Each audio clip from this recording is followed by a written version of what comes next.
Live.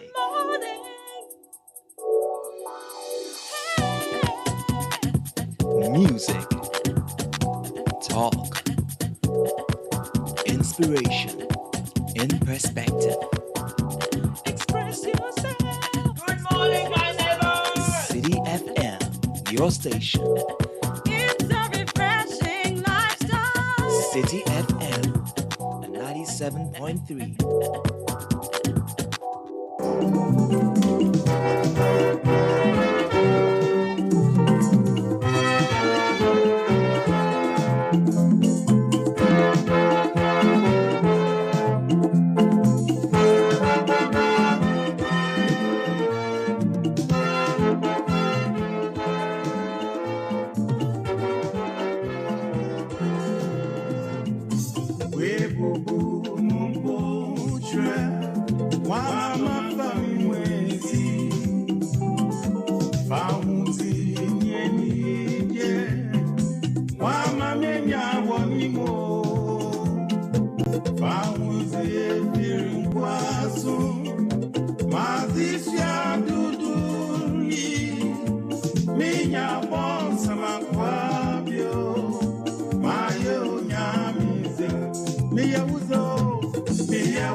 This is the Citi Breakfast Show, the city's biggest conversation. The Citi Breakfast Show, rise above the noise.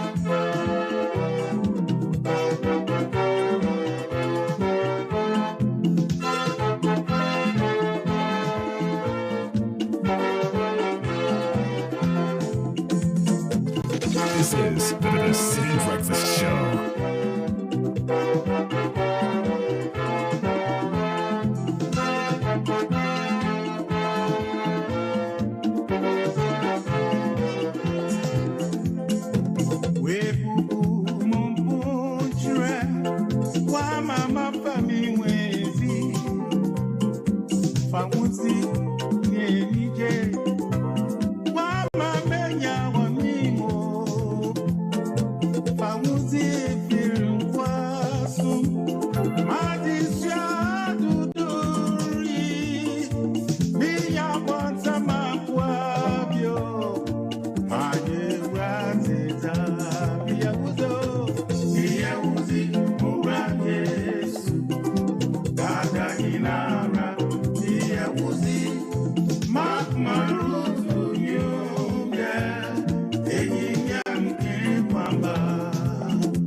.28 Papa Youngson. You know, when these high life artists take on a gospel track, few people do it better than Papa Youngson. This is a good hymn. Pass me not, O gentle Savior. Hear my humble cry. Oh yes. Enjoying the music from Papa Youngson this morning as we welcome you to your favorite radio show, the Citi Breakfast Show.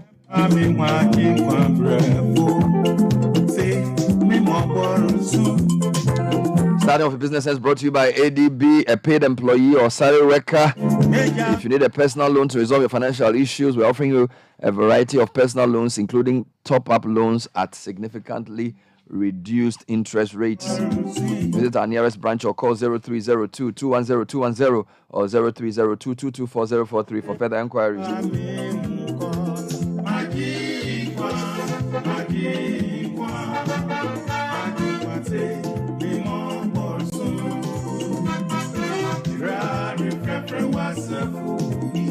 All right, so business sense this morning, we've been talking about this for a long time. Just want to re-emphasize the importance of the two E words, efficiency and effectiveness. Efficiency is doing things the right way. There's always a better way to do what you're doing. There's always a way you can improve what you're doing. But the other one is called effectiveness. Now, effectiveness comes before efficiency because effectiveness is defined as doing the right thing. Now, the dumbest thing in the world is to work hard to solve the wrong problem. So you have to be effective before you can become efficient. So make sure you're solving the right problem. It's like, don't be found digging a hole that's leading nowhere and you're digging it very effectively. Now, that's not what you want to do. So you want to start by identifying clearly what the right thing is. Then you find an efficient way of doing it. So to simplify your life, first be effective, then use efficiency to enhance your effectiveness. So you need inside clarity for outside success. You need to hammer on the right door, for want of a better word. So in the two E's, make sure you are effective, and then efficiency will make you perform better. Business is brought to you by ADB, the People's Bank, Truly, Agric, and more. Newspaper review coming up next. Richard Delaskai, Godfrey Akotoboa for getting ready to take us through the headlines right after this. Meet Mr. Answer. He prefers to receive money from his friends and loved ones through the Agricultural Development Bank's remittance services, and his reason is simple. Oh, for me, my brother lives overseas and he often sends me money. I can access it at any ADB branch nationwide, and what he sends is exactly what I receive. No wahala. Is that why you prefer ADB's remittance services? Of course. Well, whether it is Western Union, MoneyGram, ZPay Instant Money, Unity Link, Real Money Transfer, or Transfast, receiving my money through ADB's remittance services is guaranteed. And with some of these services, you can receive the money directly into your ADB account. Do you know what the best part is? Share with us. I can receive it at any ADB branch or selected branches on Saturdays and holidays. So my brother, you see, if you go somewhere else and you don't receive payment on time, all I can say is woko yeah. Visit any of ADB's 87 networked branches nationwide, whether you are a customer or not, for the best in remittance services. ADB, Truly, Agric, and more. Join the conversation on the Citi Breakfast Show on Facebook at facebook.com/Citi97.3, Twitter at twitter.com/Citi973, and Instagram at instagram.com/Citi973 with the hashtag CitiCBS. This is the Citi Breakfast Show, the city's biggest conversation.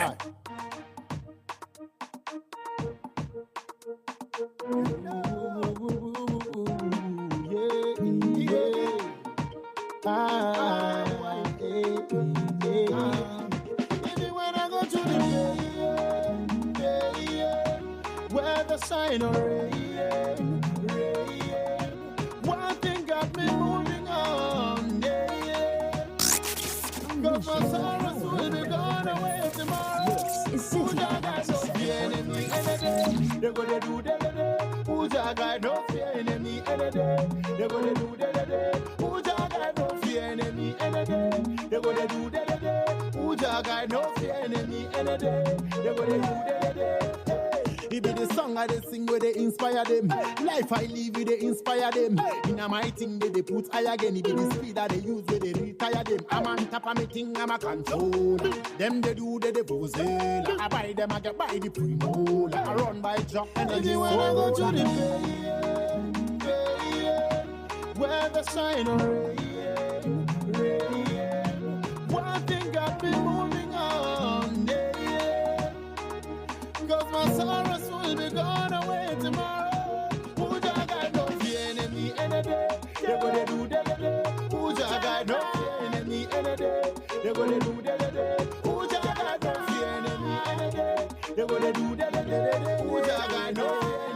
When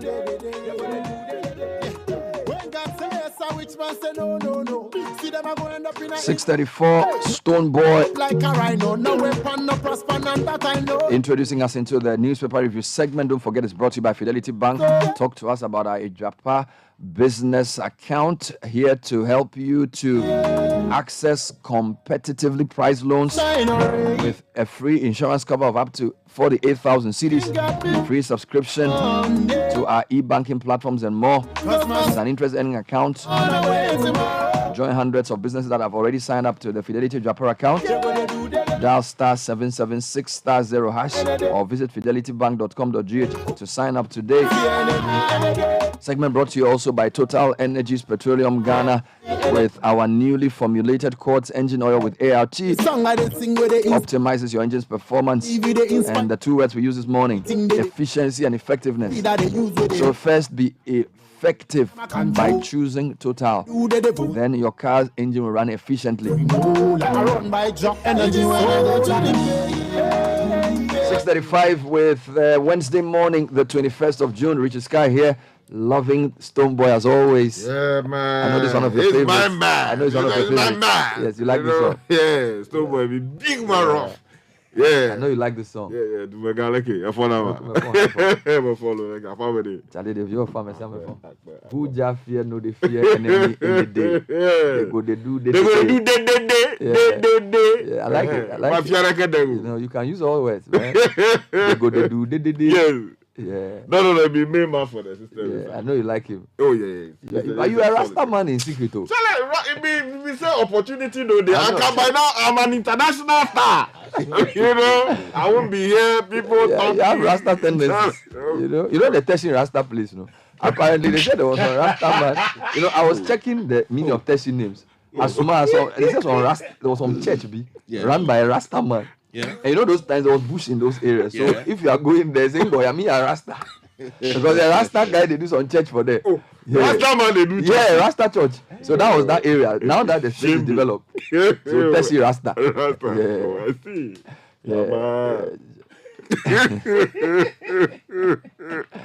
No, Papa Sam, good morning. No, he's a big man. He's a big man. Yeah, Charlie, let's go into the headlines this morning. Yeah, go for it. You are in the center. Why are you in the center page of the graphic? I'm checking something. I did not know Professor Kenatefa is also chairman of the Ghana Refugee Board. I've known this. He's always been. Yeah. Always been. Yeah. So he's been. So sometimes when you hear him, it's on NI, sometimes on refugee matters. Yeah, you know his training is some of those things. Human rights and policing. So he's into those. Okay, let me take you to the front page of the Daily Graphic then, Bernard.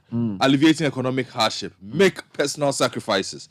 Speakers at Graphic Business Stanbic Bank meeting tell government citizenry. Constitution needs careful scrutiny before review. Dr. SKB Asante. And money don't come, Charlie. Afri-Exim Bank grants $280 million loan for Buankra Inland Port. Wow. That's small money. 280 million. Okay, so let me stay with that space because the final has a story that says Afri-Exim Bank to disburse $40 billion in 5 years. Really? Yes, so that's how much. Because I thought the president $6 said billion. they're only $6 billion bank. A capitalization of $6 billion. How are you getting 40 billion? Maybe they'll pull resources together from somewhere. They are going to help boost intra-Africa trade for growth and prosperity. Also, there's another story connected to Afri-Exim Bank that says Afri-Exim Bank to support Ghana's investment in railway development. Jachi Kwesen files motion for variation of day-to-day trial. I'll take to the front page of the Daily Guide now. And mob chase killer cop in court. Photo of the late Victoria Adapa and Inspector Ahmed Chumesi on the front page of the newspaper this morning. Also, the front page of the newspaper is a photo of the Vice President, Dr. Baumia. He's smiling, but the headline says Bawulaya is NDC creation, according to a report. Ghana has earned 153 million euros from timber exports, according to Samuel Abujinapo. Boga MP's review motion today also makes it to the front page of the paper. The Ghanaian Times says livelihood or empowerment against poverty program, 350,000 households to receive some 109 million Ghana cedis in cash. And then we're told that Afri-Exim Bank supports a Afum Quality Limited with some 280 million US dollars for Buankra Terminal project. And then also lack of irrigation system affecting our farming activities and livelihoods, according to farmers in Tolon. And then the High Court has decided on daily basis on hearing Jachikwesin in court. Apparently, there's a motion to deal with that, and that matter will be decided today. Front page of the Republic Press goes with the Killer Cop story, Chachu and AG face-off, Jachikwesin. The licensure exams also makes it belatedly to the front page of the Republic Press. I think there are new angles to that story now that we'll find online. Negotiate for better basic income snit to workers. And 1992 constitution only good at electing dictators. Muntaka. All right, the Chronicle says this morning, Bernard, before you, Chachu accuses Dame of insulting Jachikwesin, files motion to halt daily hearing of the case. Something we must pay attention to this morning. Public health alert. Don't buy food from vendors with long artificial nails. I'll be telling you more about this matter later. Don't buy food from vendors with long artificial nails. Yes, you know the people who go and put the thing on top of their nails. And they are selling wachi. And when they are doing their phone, so they are using the thing. It's not working. Yeah, they say some way. And then also, coup trial. I never plotted to overthrow Akufo-Addo. That's coming in from A4. And then Ghana rakes in $3.5 billion from non-traditional exports in 2012. Bernard. Front page of the Guardian publisher, finally from me, Bernard. Kwejofari writes, it's our presidential race turning into a freak show. Discover more. Tamale Abuabu timber market set for redevelopment, according to the lands minister. He's been saying a lot of interesting things these days. Jakun pledges hope, calls for free and fair process. CityNewsroom.com. Government is not preventing Kwesi from contesting as in not. This is Deputy AG. Meanwhile, Eric Opoku wants Parliament to summon a Greek minister over anthrax outbreak. Teacher license exam mass failure is a national security threat, according to the National Teaching Council. And then we are also told that plans to demolish Tamale Abu Timber Market insensitive. This is the MP Al-Hassan S. Suhini. Meanwhile, Gideon Bakon says Baumia not seeking to be president to amass wealth. Now, if you go to citybusinessnews.com this morning, a couple of stories there. First one is talking about rating agencies have not been reckless. This is Bokpin to government. So the same guy in the graphic who's quoted as saying is also contradicting or basically disagreeing with the president's view on the rating agencies. Bui Power Authority completes first floating solar project in the sub-region. And then Importers and Exporters Association bemoan high port taxes. So that's one to think about. My journal online, Jachikwesin case, justice harried is justice buried. This is Abraham Amaliba. Also, Education Ministry operationalizes Apeja E-Block and is working towards completing others. And then if you go on BBC Africa, the fisherman who found a dead body in his net, this is in relation to the migrants who left Tunisia by boat but never got to their destination. Other stories, Gambia coup leader accused denies wrongdoing. And there's a very interesting story. So the Nation Media Group in Kenya has done an expose on tax exemptions given for some oil imports. And the group is being threatened over that work they've done. It's a huge media group in Kenya, the Nation Media Group. They are being threatened over their expose on oil imports. This is cooking oil imports. It's like a cooking oil scandal in Kenya. And then City Sports, as Samuel retires from active football. It's a big story in the world of football. Africa's leading scorer in the World Cup. Oh, it was emotional. Man. Yeah, he gave us a lot of happy moments and some palpitating moments as well. As Samuel has retired from football. Then I'll take you to a very interesting story on Bloomberg. It says Africa's richest city is crumbling under chaos and corruption. Which is that? Oh, you should know Africa's richest city. Johannesburg, yeah. South Africa, every day one problem or the other. So, Charlie, the whole thing is not working. All right, where do you want to start from today? Court? Why not? Okay, let me take you then to page 17 of the Daily Graphic. Yes, James Jachikwesin, I seen no. The High Court hearing the perjury and forgery case against James Jachikwesin will today determine a motion seeking to vary its decision to hear the case on a daily basis. In court yesterday, lawyer for Kwesin Chachikata had notified the court about the motion. However, Deputy Attorney General Alfred Chiayeboa told the court that his office had not received the motion and would need up to today to peruse the document and respond to it. He therefore prayed the court to allow lawyers for the accused person to continue the cross-examination of the first prosecution witness in the matter as agreed by the court. Mr. Chikata, Deputy AG, said the matters raised in the motion for variation preceded the proceedings. Hence, continuing with the trial would be an injustice to his client. Okay, let's stay with that particular matter because on the front page of the Chronicle, the details of which are on page 3, Chachu accuses Dame of insulting Jachi Kwesen. Benis Bese, writing this morning, says that lead counsel for James Jachi Kwesen, until recently the Member of Parliament for Asin North, Mr. Chachu Chikata, has registered his displeasure over what he considers extremely prejudicial and insulting remarks made by the Attorney General Godfrey Yeboah Dame about his client. Now, Mr. Chikata, who made the argument in court yesterday, told the presiding judge, Justice Mary Mami Ekwe Yanzua, that the AG insulted his client during his submission before the court. Now, the legal luminary quoted the AG as saying that Mr. Kwesen was irresponsible to have considered the decision to contest for the Asin North seat when criminal trial was pending. There are two small angles here. If you go on Joy Online, there's a comment from Ibrahim Amaliba, Director of Legal Affairs, who has questioned the High Court's decision to hear the perjury and forgery trial of James Jachi Kwesen on a day-to-day basis. And then the Deputy AG is quoted on citynewsroom.com denying that government is trying to prevent the man from contesting the seat. He was speaking to City News in an interview. Mr. Yeboah said allegations are far-fetched in a sense that as much as Mr. Kwesen has a right to contest in the poll, the court also has a right to hear the pending case. So, and the other point I'll make finally is that the matter will be heard today. So the High Court has adjourned the application to invite the daily hearings to today, and therefore our team will be there to bring listeners the next. Let me stay in court on page 3 of the Republic Press, a case that has generated significant public interest. The case of Police Inspector Ahmed Chumesi, who is accused of murdering his girlfriend Victoria Dapa, and he has pleaded not guilty. The state attorney read out the brief facts of the case in court, to which Chumesi responded with his plea of not guilty to the charge of murder. There was heightened security at the court to prevent any assault on the suspect, as family members of the deceased yet again made an attempt to physically attack the suspect.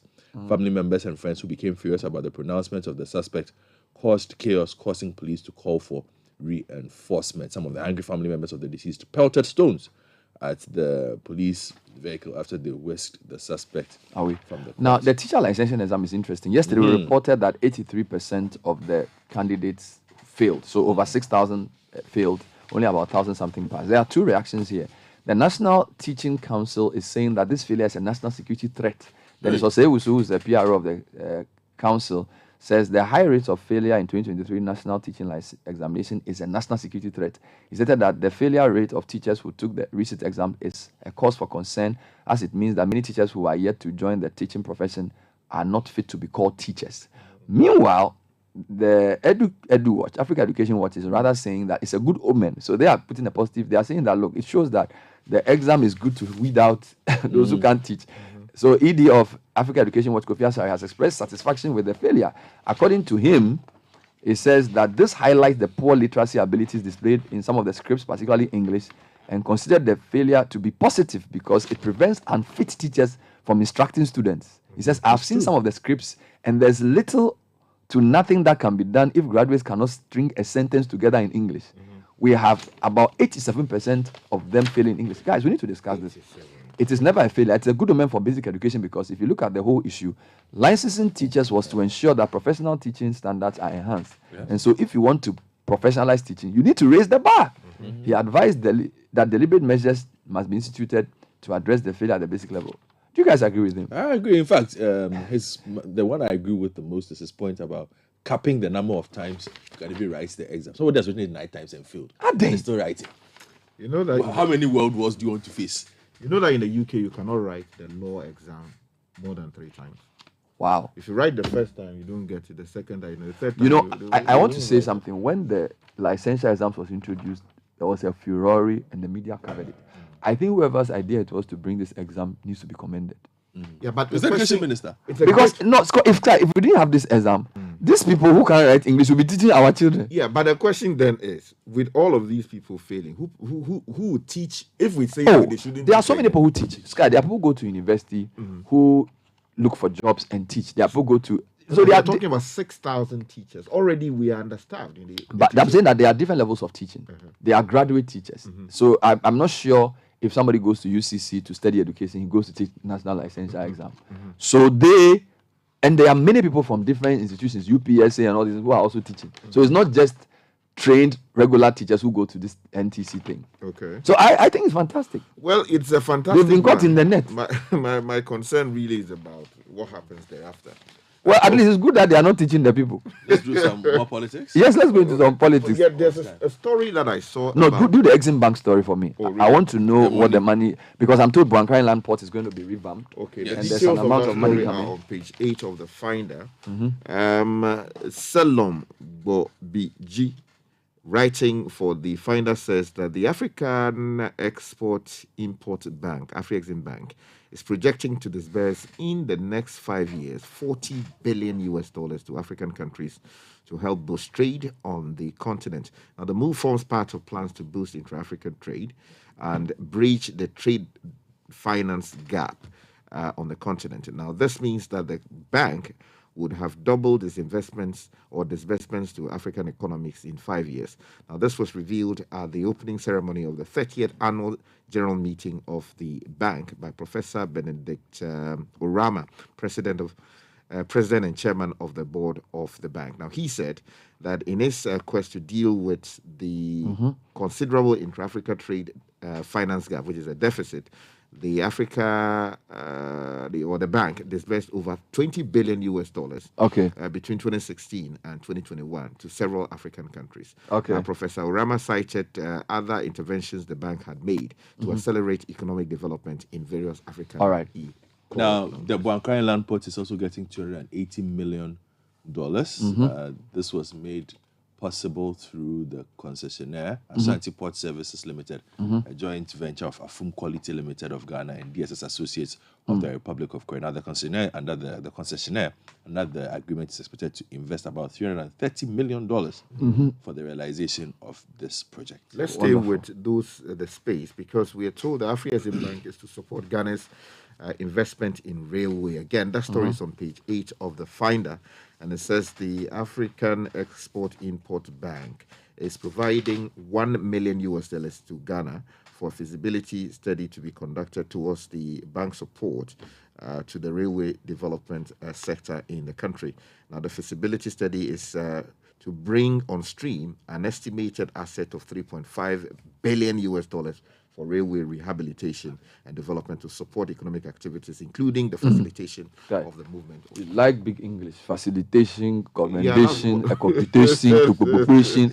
Eric Opoku wants Parliament to summon agreements of anthrax outbreak. This was Citi News. Deputy Ranking Member on Food and Agri Committee, Cocoa Affairs, Eric Opoku, wants Agri Minister by the Champon to be brought before the House to outline measures put in place by government to manage the recent outbreak of anthrax in the country. Now, there's been an anthrax outbreak in the Upper East region. A public emergency management committee in the region has put an indefinite ban on the movement, slaughtering, and consumption of ruminants. In an interview with Citi News, Mr. Poku noted that the Agri and Health Minister must be resourced to fight the outbreak. Then I want to just give you a somewhat Jan. Before you do that, there's this story that I want to draw to your attention. Which one? This story about the fingernails. Yeah, that's right. It's on page 3 actually of the Chronicle, and it says that public health alert: don't buy food from vendors with long artificial nails. Now, it was curled from the GNA, and it says Mr. Emmanuel Yauli, the Hokwe Municipal. It's not Yauli. Okay. Yeah, they really read it up Yauli. Yeah, okay. But if not, it's on okay. The Hokwe Municipal Environmental Health Officer has advised the public to be cautious of where they buy food, what they eat. Now, Mr. Yavli, who spoke in an interview with the Ghana News Agency, GNA, said the environment in which cooked food are sold must be very clean and devoid of houseflies hovering over the food, while the vendor must be healthy and fit to provide the service in an acceptable manner. He said it was unhygienic for food vendors to keep long artificial and painted nails and leave their hair uncovered, as these could attract pathogens that could, contaminate the food being sold and will cause harm to customers. They can also scratch your face when they fight with you. Yeah, that's right. That's also a public health emergency. So it's not just the food. As a manager retired from active football, Evans Ofosu Mancho, why do I keep saying Ofosu Mancho? Ofochu Manso. The name is a happens. Ofochu. Is it a compound name? So we just say Manso and be free. No, yes, you have to Ofochu Manso. Ofochu Manso. Say it, Ofochu. Ofochu. One more time. Ofochu. So he's reporting that Black Star striker Samajan has announced his retirement from football. Yes. So the 37-year-old made this known at the 30th annual meeting of the Africa Export Import Bank, Afrexim Bank. So that was a Such a good meeting. platform. I'm telling you, Asamajan is always for the big He's stage. a meme, man. He retires as Ghana's all-time top scorer, 51 goals, 109 games, which is almost like a goal every other game. 18-year club career from Liberty, your place, to Legon Cities where he ended. But he went through Rennes, he did Udinese, he did Sunderland, he did Allen, he did all kinds of teams. SIPG. Yes, he also made this known. He made his mark on the international stage with notable appearances in the 2006, 2010, and 2014 World Cup. Scores 6 goals. He's the top African goal scorer in the World Cup. Yeah. And then he was speaking yesterday, and I like how he said, officially, as I end my speech, Mr. President, ministers of state, members of the board, fellow speakers, nananum, nime, name. I want to take this opportunity. Yes. This great opportunity, a stage that is difficult in every footballer's career, a moment all footballers do not wish for. But when nature dawns, that thin voice will keep echoing into the ears. It is time. It is time. The voice has been clear in my ears, and I've succumbed to it. It is time to hang the jersey and the boots in glory as I retire officially from active football. But then again, I'm minded by views shared by great businessmen and sports gurus. You do not leave your love alone. Long things. Yeah. Look, Asamajan, I remember Asamajan I'll talk about him today. 2008. Ghana hosted AFCON. People were insulting him. He and his brother, they were at least they said they are going home. Kufuor said, "Mimi, your president, they be here. Master, go and play." I'll stay with football for 2 stories for you because remember when Bofo qualified, I spoke to you about the lack of facilities there. Well, something interesting has happened. The community has come together to build a stadium. So supporters of newly promoted Premier League side Bofo Kwatano have kicked against the decision of the National Sports Authority to renovate the dressing room of the Sunyani Coronation Park ahead of the new league season. Instead, the supporters have mobilized themselves with the resources to start the construction of a new dressing room. So the supporters, to assert their position, the supporters, including those from the rival BA United and other football enthusiasts, have mobilized resources and embarked on the construction. So they have bought themselves cement. They are using their own sand, tools, and equipment required for the construction, and are doing this. And there's a so is this the Coronation Park? Yes, the Sunyani Coronation Park. Okay. Now the regional minister, Justin Osubanahene, accompanied by the Director General of the NHS, Professor Peter Chumesi, went there last week to inspect the facility and had promised to do some work there. But the people are saying, we don't trust you. So you're basically saying that when the league season starts, there will be a good stadium. There will not be a good stadium. There will be a park. There's a park. The people are constructing just a dressing room.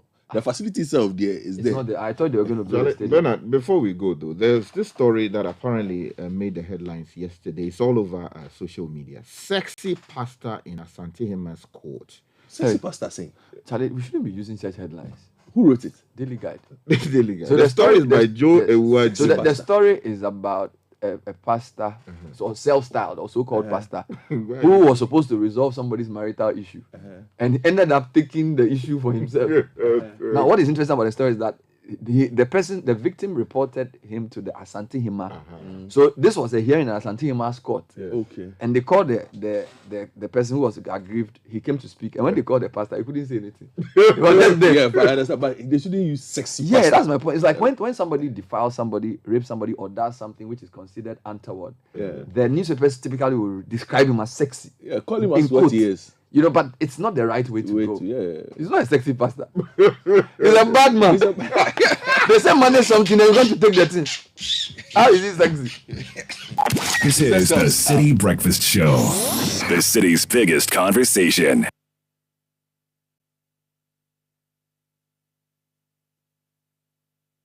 You know, Papa, see that?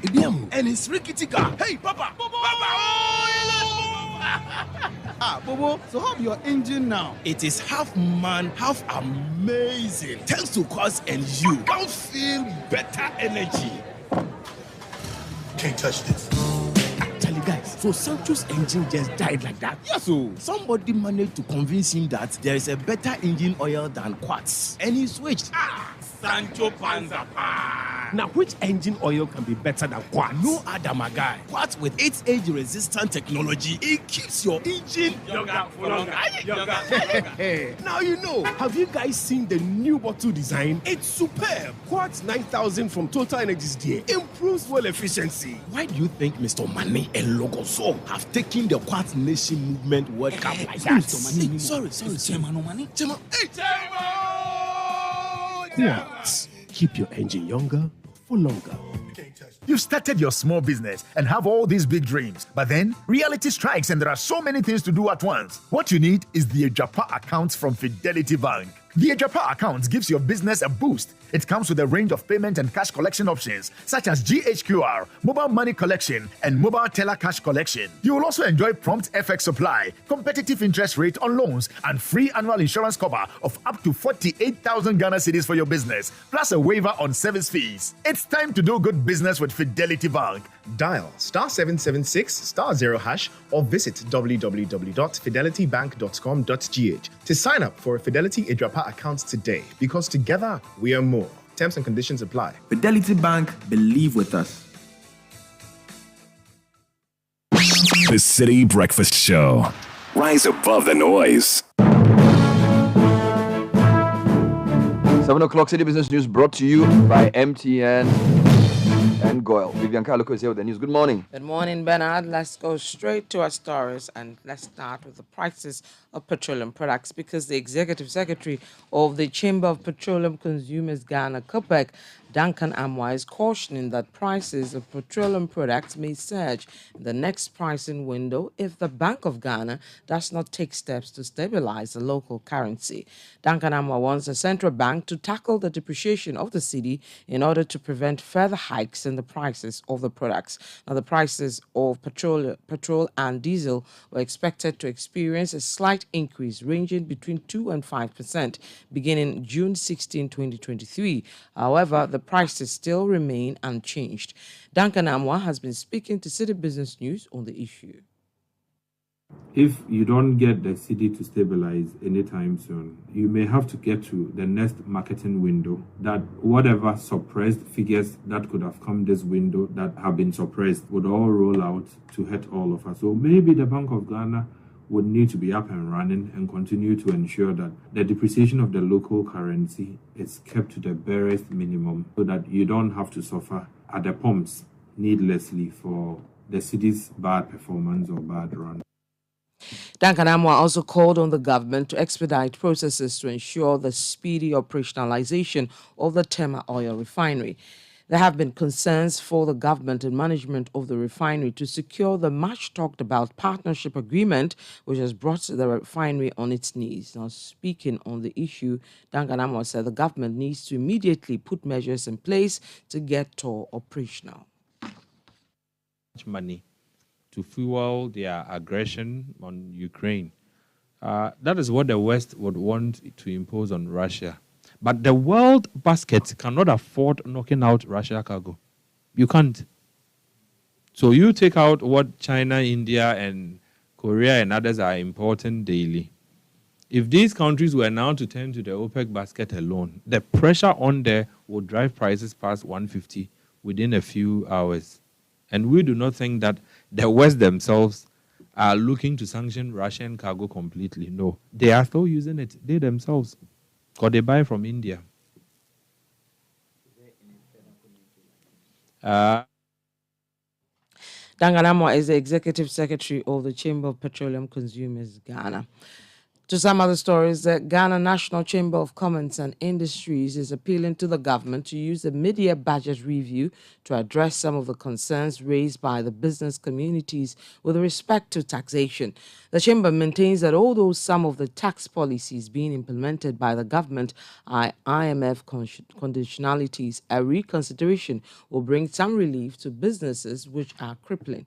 The Chief Executive Officer of the Ghana National Chamber of Commerce and Industry, Mark Badu-Buaje, has been speaking to Citi Business News. We should not sacrifice the private sector for any IMF conditioner. Is that we cannot tax ourselves out of this problem. There are a lot of taxes and businesses are dying they are collapsing and they are relocating into the neighboring countries. It is real. I'm making a humble appeal to the managers of the economy that we have a media budget ahead of us. And of course, for the first time, we are going to have comprehensive budget review. Policies may change, and I expect that the government will put in place measures to bring relief to businesses, bring relief to citizens, and bring relief to all of us, because we are all suffering. That was the Chief Executive Officer of the Ghana National Chamber of Commerce and Industry, Mark Bedu Abuaji. Now, he was speaking at the Graphic Business Forum. To some other stories, the Director of Business Operations and Strategy at Dalex Finance, Joe Jackson, says the government should assess its policies and programs if rating agencies downgrade the country rather than discredit their work. The comment comes after President Akufo-Addo raised the issue with downgrades, a situation he decries has contributed to the current economic difficulties. Now, in an interview with Citi Business News, Joe Jackson said the government should do what is required to secure positive ratings. Rating agencies are looking at the numbers Ghana government sends out. The same numbers that you and I looked at one time. And we said, Ghana is borrowing too much. The Ghana cannot pay its debts. And Ghana is broke. The same numbers the rating agencies look at and then say to their clients, but Ghana's numbers don't look good. Ghana has borrowed so much. In the future, it may have difficulty paying its debt. That when it pays salaries and it pays interest, its revenue is finished. And because of that, they downgrade Ghana. If you want good rates, do the things that give good rates. Joe Jackson is Director of Business Operations and Strategy at Dalex Finance. Now, during the third City Business Festival Forum on City TV, which focused on the changing phase of retail and consumer markets, industry experts discussed strategies to navigate the uncertainties in these markets. Now, the following report has highlights from the event.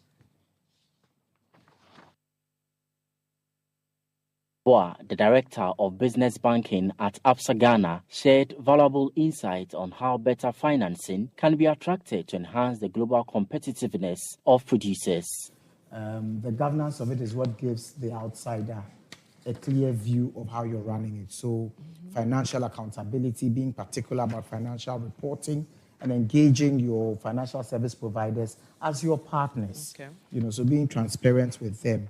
The second element, really, and we're talking about global competitiveness, right? The world is a global village. Michael Harry Yamson, the managing partner at Ishmael Yamson and Associates, expressed a strong viewpoint regarding inhibitors, particularly highlighting the e-levy. He emphasized that the e-levy poses a significant obstacle by discouraging consumers and impeding the growth of the retail sector. And one of the biggest inhibitors right now for me is the e-levy, and I think that it is not something that's going to help the retail sector. It's a disincentive for consumers, and that ultimately is something that we need to think about removing. Michael Kutu, the managing partner of Confidence, underscored the importance of protecting and supporting locally made products in Ghana. If we're going to do any such protections, we should do it for made in Ghana products. And I'll take it from a national security standpoint. One of the things COVID-19 taught us, right, was it was extremely dangerous as a country to be completely dependent on imports for certain sensitive aspects of our national security as a people.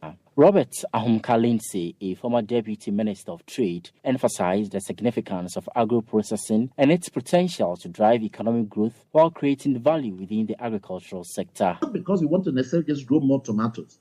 It's because we want to make sure we grow the tomatoes to add value to them so we get greater value and be able to sell them in our outlets and sell them both within Ghana and externally.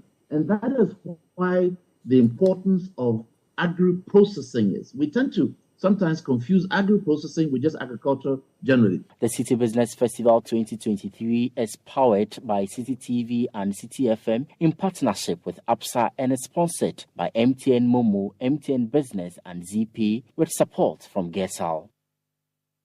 That report was filed by Edna Boache and read by Neilati Ilati. A replay of the forum is on this morning at 11 a.m. on Citi TV. Now, to help unlock the potential of women entrepreneurs, the Director of Business Banking at Absa Bank, Grace Enimiaboa, has stated that her outfit's SME loan at 10% is part of a grand strategy to introduce financial solutions to women-led businesses within the retail space. She explains that women entrepreneurs face numerous challenges to financing, including limited access to capital, capacity building, among others. Speaking on the on-air series of the 2023 City Business Festival, which continues this morning, she noted that the facility will also enable Absa Bank support other critical sectors of the economy. For us as a bank, our purpose is very clear and it's simple. It's really about empowering Africa's tomorrow together, one story at a time. What does that mean for us? This is an economy in which we live and operate, and there is an opportunity to support critical sectors of the economy. Agriculture, we've talked about the importance of food. Look at the contribution of food alone, in terms of the retail sector. It is massive, and agriculture is the backbone of that. It is also the backbone of a number of... That was a Director of Business Banking at Absa Bank, Grace Enimiaboa. Now, the full conversation on the topic retail and consumer markets airs later this morning at 9 a.m. on the Citi Breakfast Show. This year's edition of the City Business Festival is powered by Citi TV and Citi FM in partnership with Absa and is sponsored by MTN Momo, MTN Business and ZPay with support from Gesal. Let's now join Gillian Ham of Data Bank for part one of the topic, Guardianship of Your Children, Why Appoint a Guardian. A guardian is someone named in your will as the person you would like to be responsible for your children if they are orphaned before age 18. If you fail to appoint guardians in your will and your children are orphaned before 18, the courts will appoint guardians instead, but they may not necessarily choose the people you would prefer to care for your children. If one parent is alive, the surviving parent will normally continue to have full responsibility for the children. However, if neither parent survives, as in some road accidents, then the guardians you have appointed will become responsible for your children. Their responsibilities would include day-to-day care of the surviving children, making decisions about their upbringing, education, health, and welfare. In some cases, responsibilities would also include acting as a trustee for any property held in trust for the children. Note, however, it is advisable to appoint a second trustee who is not related to the guardians, preferably a solicitor or an accountant, because doing so will help provide objectivity and guard against conflicts of interest. It will also provide the guardians with some support in handling the financial and legal aspects of a trust. By appointing guardians, you can ensure your children are looked after in the manner you would want by the people you believe are the best for the job. Gillian Hammer of Data Bank. Well, that's it for the breakfast edition of City Business News, brought to you by MTN and Goyle, and also powered by your most comprehensive business news website, citybusinessnews.com. My name is Vivian Ka Eloko. Do have a good business day. Want to feel energized for more? Fuel up with Super XP Ron 95 and Diesel XP high performance products from Goyle. Our high grade fuel comes at no extra cost, but with more power. And our Diesel XP, it's low in sulfur, making it an eco-friendly option for your vehicle. Experience high performance and quality with our products. Available everywhere. Choose Super XP Ron 95 and Diesel XP for an energizing driving experience. Good energy. If home is where the heart is, then let's go home, shall we? Let's go where the entertainment is, where the passion is,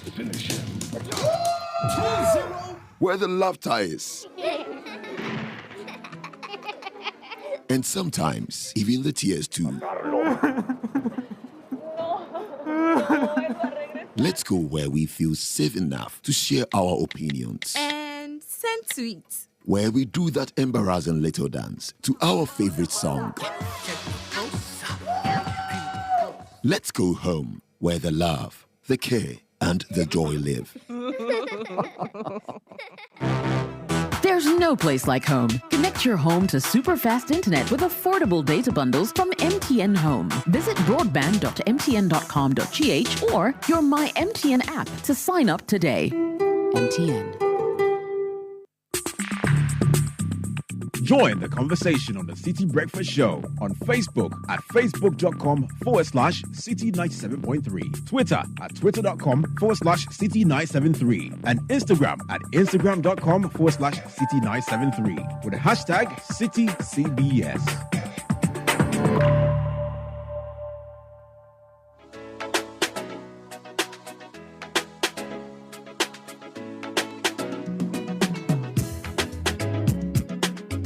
40 minutes past 7, Citi Breakfast Show. All right, so we're getting into kickoff, but before that, the business news was brought to us by MTN. With MTN and M-Copper device finance, you can now buy a sleek and trendy smartphone and enjoy the luxury of paying in easy daily, weekly, or monthly installments. Come to any of our centers at Accra Central, Achimota Mall, Dansoman, Medina, Tudu, or Circle, and choose from a range of mobile phones on offer. All phones come with 2 gig free data, so you can share your pictures and get all your scoops online. Kickoff is brought to you by Shell. Attention to all trotro, taxi, truck, and bus drivers. Buying Shell at fuel just got rewarding. You can get your health insurance for your family, car insurance, groceries for home, and so much more every time you buy fuel at Shell. Buy fuel at Shell always. Join the Shell Club and stay ahead with more benefits. And Lesheho fixed deposit is available with 91-day, 182-day, 365-day products. Open a fixed deposit account with Lesheho today. Call 0577-707700. Lesheho Savings and Loans, a trusted safe haven for your investments. Unleashing the power of relevant radio. This is Citi 97.3.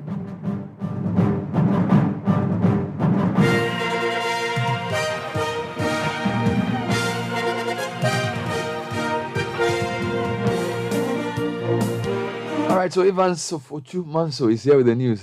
Ivan, did tire me? Yeah, I know, right? All right. This is a kickoff here on Citi 97.3 FM with me, Evan Sofochu Manso. Coming up, congratulatory messages pour in across the globe to celebrate the retirement of this Ghanaian football legend. Now that's hooked forward. Here's a chase for Gian. He's 1-on-2. It is Gian. He's in the area. He scores! Ghana back in front. A goal of individual brilliance from Samoa Gian.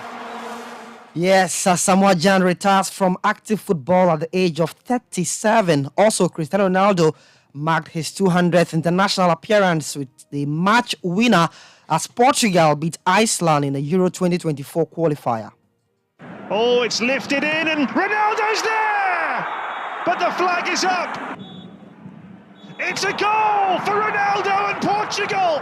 Cristiano Ronaldo, on the occasion of his 200th cap for Portugal, has scored what is surely the winning goal. We'll hear more from Cristiano Ronaldo after achieving the milestone of being the most capped international male football player. All this and more with me, Evans of Ojumansu, on Kickoff. This is Citi 97.3 FM.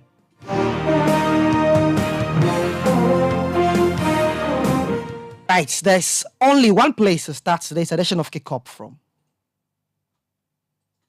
Tell everybody, I've officially retired from football. It's a very, very difficult moment. It's something that you love, something that you've it's our dream. Done since your childhood, and then living it at this moment. And I'm very happy. I'm very happy to use this platform. And it's official right now. All the journalists, everybody. So that's the Black Star striker Samoa Gyan announcing his retirement from active football at the 30th annual meeting of the African Export-Import Bank in Accra yesterday. The 37-year-old retires as Ghana's all-time scorer with 51 goals in 109 matches. He enjoyed an 18-year club career playing with Liberty Professionals in 2003 to Udinese, Rennes, Sunderland, Spurs in China, UAE, and wrapping up at Legon Cities in 2021. And we have a lot of write-ups on Asamoah Gyan on citysportsonline.com. So log on there and read more of our write-ups there. And to celebrate the African football icon, FIFA, in a post on Twitter, said Asamoah Gyan was always able to produce magic. Congratulations on an amazing career. And CAF wrote, an absolute legend of the game, the Ghanaian football icon. Asamoah Gyan hung up his boot, one of the best to ever do it. And the Ghana Football Association noted that Ghana's all-time top scorer, Africa's top scorer at the World Cup, BBC African Footballer of the Year 2010, Asamoah Gyan has officially retired from professional football. Thank you for all the memories. Enjoy retirement. Legend. That's how the GFA summed up the love for the legend there. And away from Asamoah Gyan and all that story about him, the Black Meteors ended their pre-AFCON preparations with an impressive 4-1 thrashing of Egyptian side Zamalek in Cairo yesterday. CFR Cluj striker Emmanuel Yeboah backed a hat-trick as Emmanuel Apau added another goal for Ghana in the international friendly match. Coach Ibrahim Tanko's side will now leave for Morocco tomorrow ahead of the Under-23 AFCON from June 24 to July 8, 2023. So they leave today. The Black Meteors without the Black Stars duo of Kamaldeen Suleimana and also Ransford Yeboah Konensdorfer, who have withdrawn their services. So that's the latest from their camp. Now let's switch focus to local football stories. And Ghanaian football side Liberty Professionals have relinquished their slot in the Division 1 Zone 3, ending any hope of the club returning to the Ghana Premier League. So that's the interesting one. And in the press release, the Dansoman-based club rejected claims of being sold, but will rather operate as an academy now with revamped infrastructure, which covers players' accommodation and training pitches. Now, City Sports' Yao Ejeminta has more in a press statement signed by the Liberty Professional CEO, Linda Ansong. We write to inform the general public and our fans that the club has not been sold, as has been reported in sections of the media. It is still in existence under the ownership of its remaining founder, Mr. Felix Ansong. The club has rather divested its slot to compete in the Division 1 league. The club will still compete within the Ghana Football Association pyramid. Started originally as an academy, the club will seek to re-establish its reputation as a world-class developer of Ghanaian football talent. Further details of the new direction of the club, which has seen its owner invest significant resources in the redevelopment of existing infrastructure like player accommodation, additional training pitches, talent recruitment, and technical direction will be made public soon. This direction will be under the guidance of noted talent trainer John Oponwelbeck, who has been at post for the past 2 months. We urge our passionate fan base and our community to continue to support us as they have always done, as we aim to become a resilient contributor to our community. All right, so that's City Sports' Yao Ejeminta with that statement from Liberty Professionals. They are no more playing in the Division 1 league, but rather turning it into an academy. And so if you're a Liberty Professional fans, that's the latest from your club. And now let's move to Europe. And Cristiano Ronaldo marked his 200th international appearance with the match winner as Portugal beat Iceland 1-0. And the game was heading for a draw before Ronaldo conjured that goal in the 89th minute. And the former Real Madrid and Man United star he extended his goal scoring record to 123 for Portugal. That goal was initially ruled out for offside before awarded by the VAR. And here's Ronaldo after scoring the match-winning goal to crown his 200th international cap. So happy. It's that kind of moments that you never expect to do it. 200 caps for me. It's an unbelievable achievement. To be in a world Guinness, it's amazing. And of course, to score the winning goal, it's even more special. So I have to say thank you to the stadium, to Iceland, the people, the fans, the stadium to do it. This kind of party for me. Portugal national team, the federation. So happy, special day. I have to say thank you to all of them. They make my day. So that's the legendary player Cristiano Ronaldo, 5-time Ballon d'Or winner. Also in the Euro 2024 qualifiers yesterday, Austria defeated Sweden by 2-0. Belgium went away to beat Estonia by 3-0. And we have Moldova stunning Poland by 3-2. Scotland were 2-0 winners over Georgia. And Norway also beat Cyprus by 3-1. And let's do some transfer stories now, where Argentine World Cup winner Angel Di Maria is on the verge of rejoining Portuguese club Benfica. A contract until 2024 is on the cards for Di Maria. N'Golo Kante has joined Saudi Arabia team Al Ittihad from Chelsea on a 4-year deal. He will be presented in July on a 25 million euro salary per season until 2027. Callum Hudson-Odoi could also be heading out of Chelsea. We understand clubs in Saudi Arabia are interested in him. And Arsenal remain hopeful of a positive resolution with West Ham for Declan Rice. We understand negotiations are still ongoing between the two clubs, despite the Hammers rejecting a second bid for the player worth £90 million.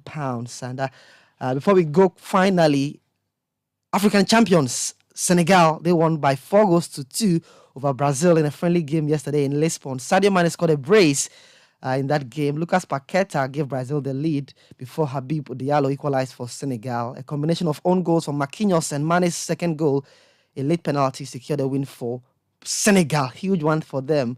They're beating Brazil in that friendly encounter. That's it for kickoff here on Citi 97.3 FM. We are back 5 p.m. with Sports Flash on Citi FM, and 10 p.m. Don't miss out on the Citi Sports Roundup on Citi TV. For more sports, log on to the website citisportsonline.com and follow us on Twitter at Citi Sports GHA. My handle at Pichichi GH also on Twitter. Hasta la próxima from me, Evan Sofochumanso.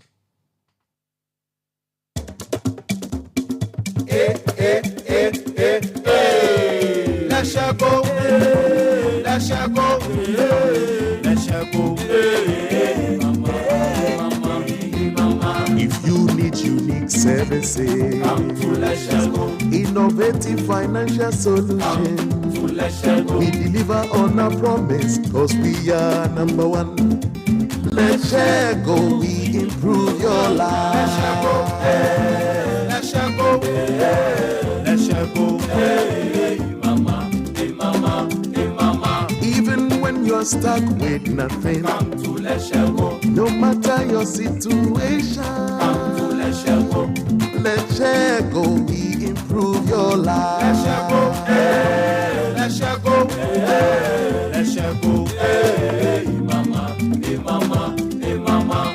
Let's go, we improve your life. Leshego Savings and Loans. Let's improve life. Passengers, Mama me 2 minutes per why. Neighbor Sisia. Driver, you can't do this in London. Oh, English, madam. We dear Mr. 1 minute per why.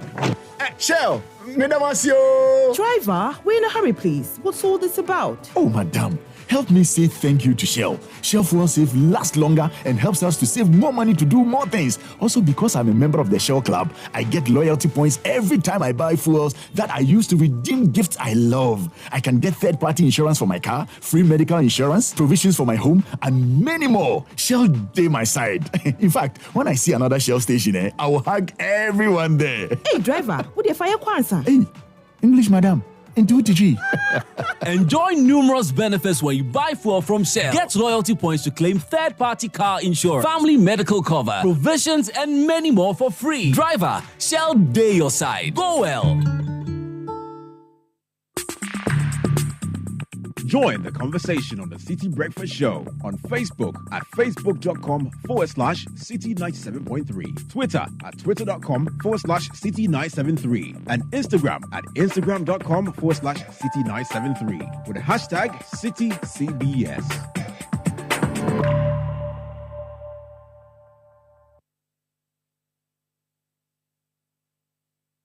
A bank that supports you. A bank that cares for you. Hand in hand, we stand with you. So lift your head up, big dreams are waiting. We'll walk with you wherever you go. Where all your dreams come alive. CBG will make you smile.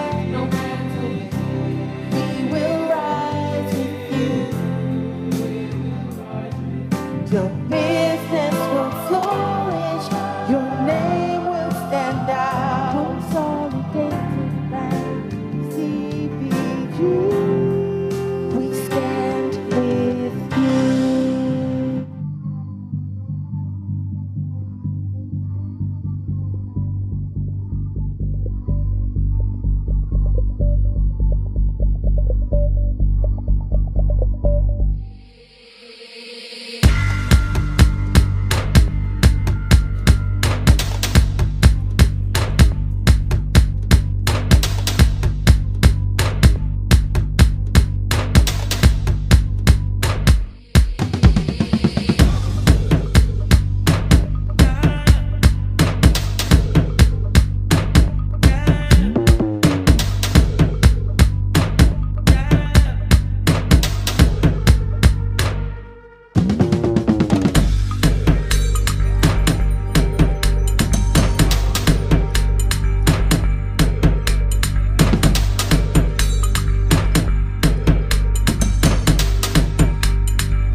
The Member of Parliament for Tamale North, Al-Hassan Suini, on Tuesday addressed the media on plans by the government to demolish the Tamale Abu timber market following its sale to a private developer. The MP contends that the government has been insensitive due to its failure to compensate the victims as well as provide them with an alternative. He says that the victims rely on the market as their source of livelihood.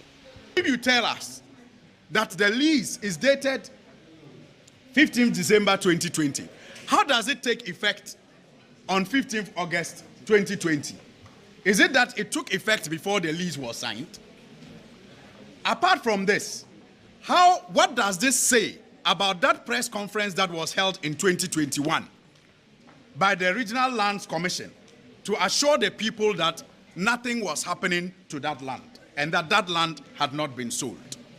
Clearly, there is something that is not right with the narrations that we are getting from the minister and also from the Regional Lands Commission. Now, the timber market is a place that a lot of traders in timber products have used to earn their livelihood and to support their children and to also respond to other family commitments. In fact, that place has been a business center long before I was born. And yet, in the minister's answer, he says that there are no permanent structures there. And so, this private developer that they have given the land to can go there and demolish whatever structure is there without paying compensation to anybody. There is also no proposal to reallocate the people if there's a need to even use that land for another purpose. So this is so insensitive. Even if we agree that the government should redevelop that land, the approach is insensitive. But the Minister for Lands and Natural Resources, Samuel Abdullahi Jinapo, says that the victims would be duly compensated. The matters relating to the Tamale Timber Abuabu market are beyond and above reproach. The records are there for all of us to appreciate. It forms part of the broader scheme of government redevelopment. The leases which were granted before I assumed office, and the people who are authorized to grant leases in favor of private developers are the Lands Commission acting in the name of the President. And that is what happened on the 29th August 2020. As I said, again, they claim that there are permanent structures and it's going to affect individuals and it's insensitive. That also is another palpable falsehood. There are no permanent structures there. The place has been inspected. There are containers and kiosks there. And indeed, as I speak to you and as I indicated in my answer, the Lands Commission and the lessee are working with all stakeholders, including the Tamale Metropolitan Assembly, to make sure that these individuals are Dr. compensated Aaron Amina, and above all, President of the Apostolic Church Ghana, coming in from multiple sources. Great man of God. God bless you. Apostle Doctor. Solid. Are you an apostle doctor? No, I'm not apostle. An apostle doctor. Yeah. No, it'd be me, man. It'd be heavyweight for the system. No. I mean, yeah. Happy birthday to you, sir. Happy birthday to Beryl Yemofio of the Light Academy School at Denta. May your cup overflow with grace, kindness, and joy. Have a blessed day from Grandma Albie and your aunties. Helping wish my good friend and brother Michael Edujemfi Esquire, aka Uberi, AGM of State Interest and Governance Authority, SIGA, a blessed birthday. May the Lord bless him and all his steps. This is from Gordon Sa. Says we foresee action this weekend. To my stunning wife on your 40th, I want you to know that you are my rock, my inspiration, and my world. You are the pillar in life and the source of my strength.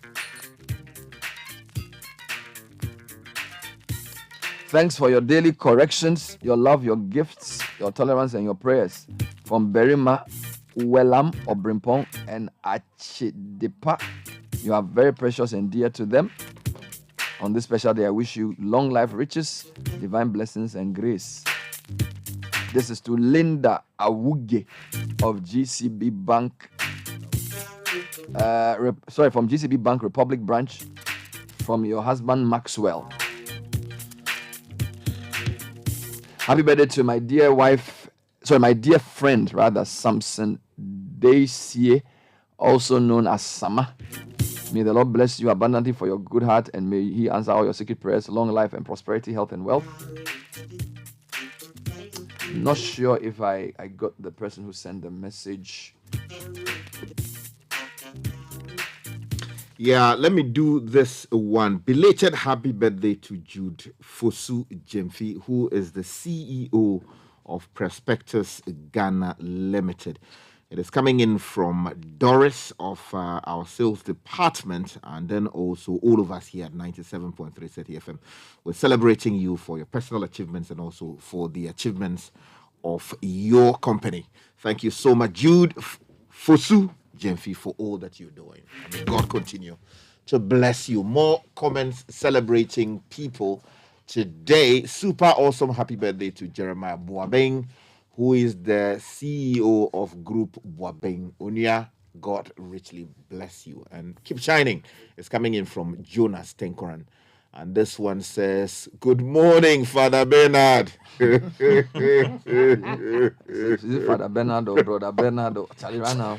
We have to delete the Bernard and instead just leave Koku there. Okay. The belated happy birthday to Honorable Kateno.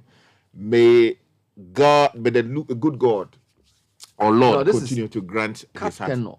It's Kateno. Titi Kateno.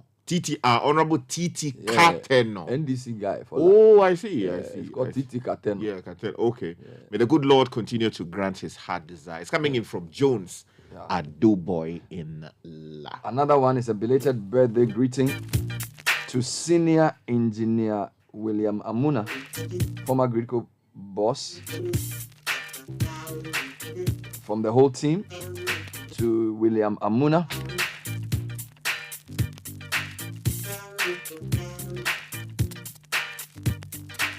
So what do you do when teachers fail exams? It's a question that we can't even think about. We'll deal with that shortly. It's a setback. Happy birthday to my wife, Mrs. Christiana Amwakua Opoku. From me, Obed, and the children, Ekuya, Kofi, and Chelsea. She is the rock in our family. We love and appreciate her so much. Marrying her has been the best decision made in life. I wish her the best as the 4th floor new member today. Message is that Kobe Scratch truly and unreservedly love her so much. Obed Opoku to his wife Christiana Amwakua. Welcome to the 4th floor.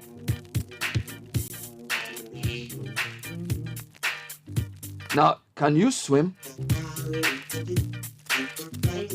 Or do you know how to swim? That's the question. That's the question for the day.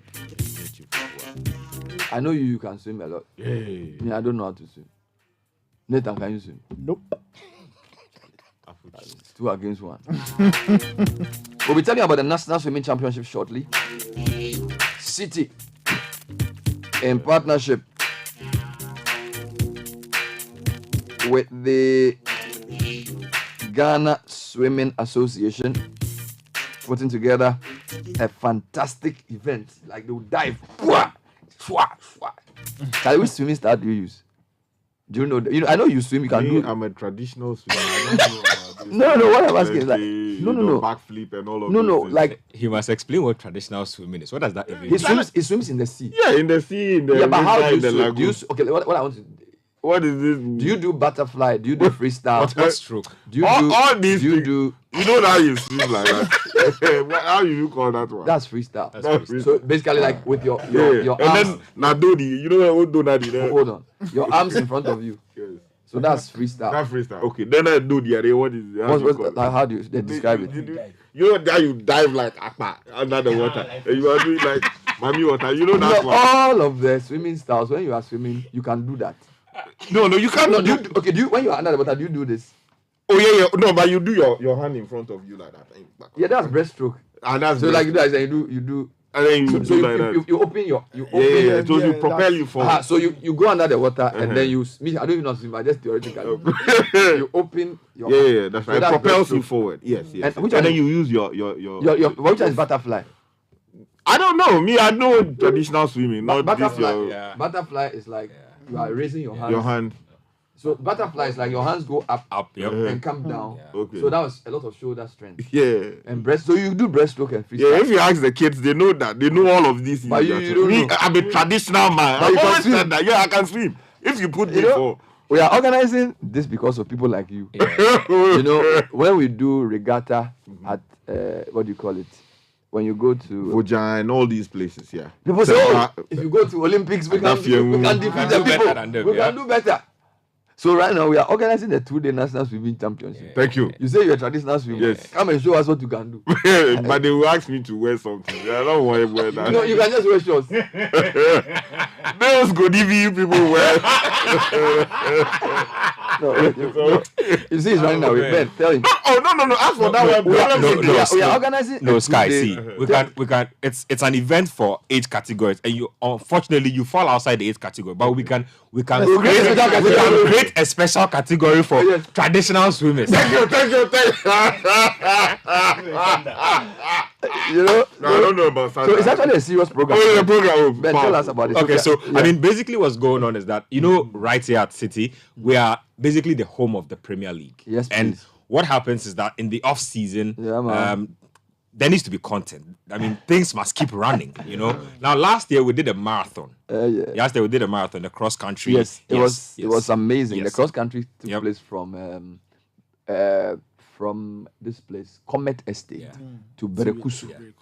It was a really good one. Yeah. We are pivoting this year a little because we realized that swimming is big and it's really, really growing in terms of interest levels. And I was shocked. I mean, during the research for this particular event, to find out that the majority of Ghanaian swimmers are below the ages of 18. Now, most of our swimmers... No, it means these are Dadabi swimmers. Yeah, I mean, like most our children will take to swimming school. In fact, I'm going too far. A large pool of our swimmers are between the ages of 10 and 14. And I was shocked to find out that there are over 15 swimming clubs in this country. Oh yeah. Over 15. So Yeah. I mean, a lot of people are interested in swimming. Now, Yeah, don't man. forget that the likes of Abeku Jackson, Kaya Forson, they've already Ophelia gone to Swing. Ophelia Swing. They've already been to the international level. We are trying to see if there's more potential in this country that can be on earth. Oh, so this is a national swimming championship that is actually aimed at unearthing talent. No, there's medals and everything. Oh, I thought it was like fun games to show whether Richie Sky versus Ben Arable who can swim faster. No. This is a big deal. And so, okay. Yeah. So It's not a joke. No, at all. And that's why we decided to go to the Trust Sports Emporium. Now, if you go to the Trust Sports Emporium, it's an Olympic-sized pool. Forgive. So if you are an amateur swimmer and you want to test your skills, that's not the place. So this is actually a proper swimming championship. No, this be serious business. We are expecting close to 300 swimmers, and that's serious. Yeah. Do we have as many people in Ghana who can swim like that? You will be shocked. You will be shocked. Kids who have come down. So you and I, what did we do with our lives? You will be shocked. Watching. So this swimming championship for which age categories? So different age categories. So just to make it fair to everybody, we have ages 10 and under. So under 10. Yes, under 10. We'll get there 10. There's 11 to 13. 11 to 13. And then there's 14 and above. 14 and above. There's 14 and above. And like you rightly mentioned, breaststroke, backstroke, the butterfly, the freestyle will all happen. There will be a relay as well. Yeah, so it's, and I was even asking, just like the way you are saying, when I saw the Bukom pool and I asked the coordinator there, how do you do that? Are you sure that people can do this 4 times? Like so 200 how meters? long is the pool? 50 meters? Yeah, 50 by 50. 50 by 50. Yeah, Charlie, 50 by 50. It's a long bound. Yeah, no, it's a big deal. I saw it up close, and I saw it because it was empty, so I could see the base of it's the a pool. huge No, deep it's serious. All right, so Yeah. this is, what date are we doing this? On the 15th and the 16th. So of July. So it's a Next month. Saturday and Sunday. So I'll be here a couple more times in the build up to the event. So so let's go this way. So 15th and 16th July, National Swimming Championship, the whole day. Yeah. How do people register for this? Good. So I'll be announcing a few text lines. I have them here. I'll announce them just so you call in. Most of the people who are texting in or calling in already belong to swimming clubs. Okay.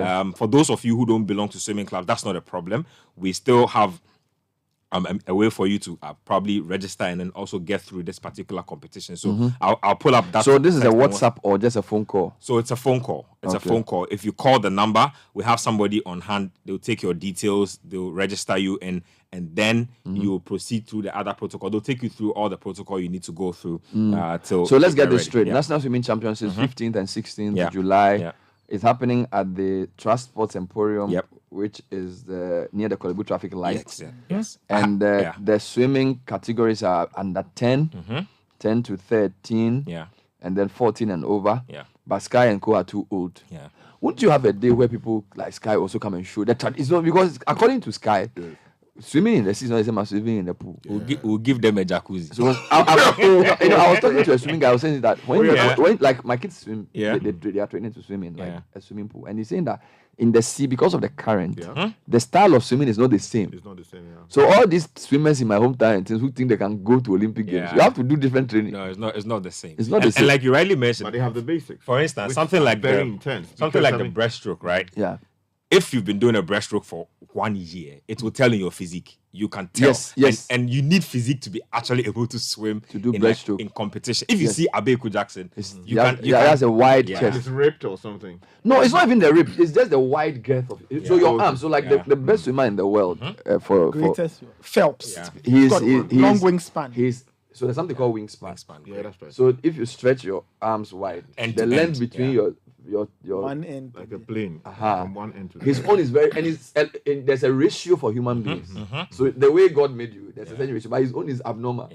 So he can pull more water in front of him and move faster. Exactly. Yes. So you and I, we are not like that. So we do actually have a WhatsApp number and a call number. So for WhatsApp, you can WhatsApp your name, your age, and also your contact details.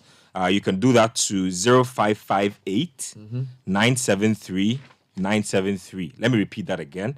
0558 973 973. Or you can call 0205 973 973. So those are the contact So lines. and this number, Yeah. you call or WhatsApp. Both.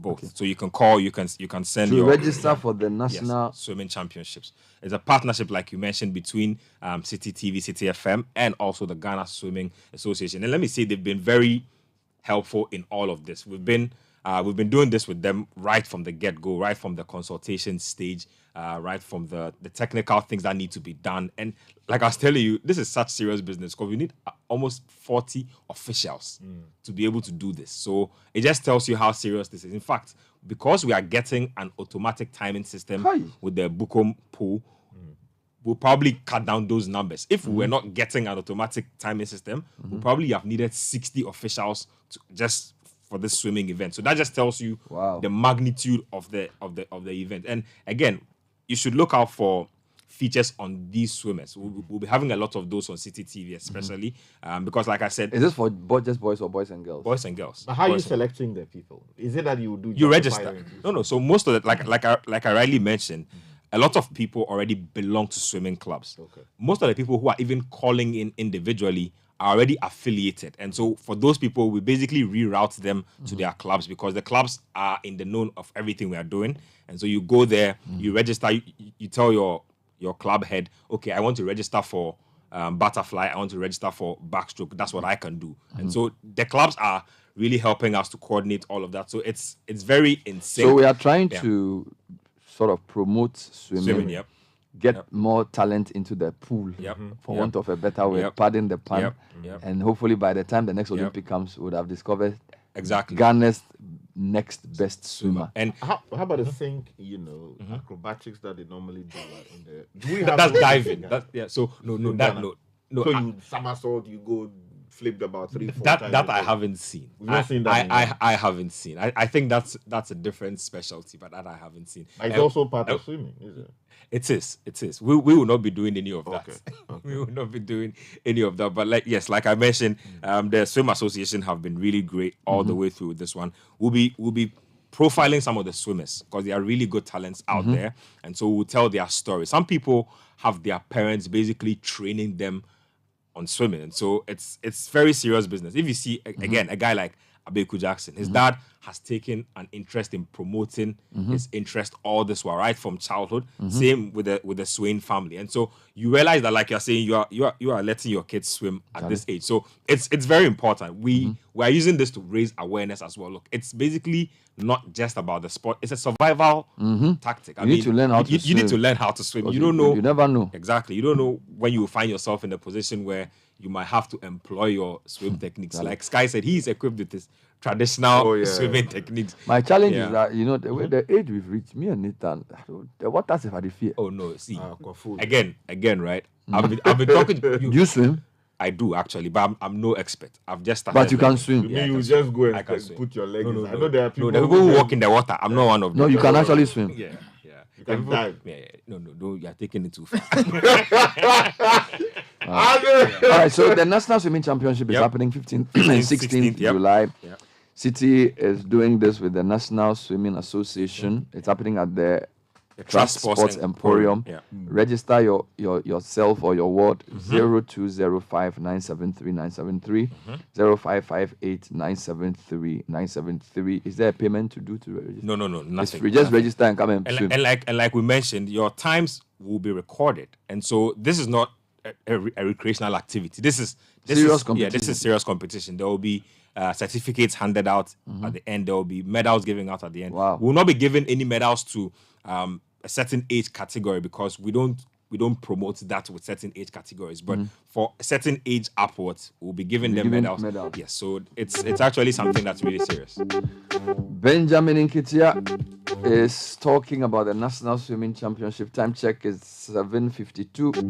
A couple of birthdays coming through. Happy birthday to Charlotte Educhuma Owusu alias Mama Sha, Apostolic Church, Ghana, Niboyman Central. From your mom, Mama Owusu, Reverend Dr. Jones Ogre, or Ogre. You know the way that people, they take the Grace name. If they call you Ogre, means you are Grace.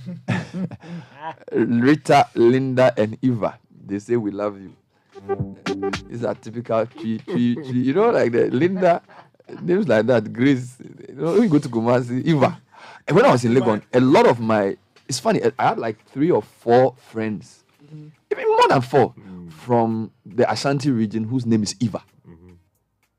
They like the name Eva, then Grace. It's true because then there was a girl in my year. Yeah, they like back that. in JSS too. You know, there are some Grace. English Then names we had that some ethnic groups like. The Akans, Ashanti, they like Grace. They like Grace, but we like Favor. Eva, we will like Favor, Happy, and those things, Charlie. Comfort, those kind of things. So, Ogre, happy birthday to Doris Mensah. Doris is a friend of ours. She works at Citi. She's in our sales team. Enjoy the day.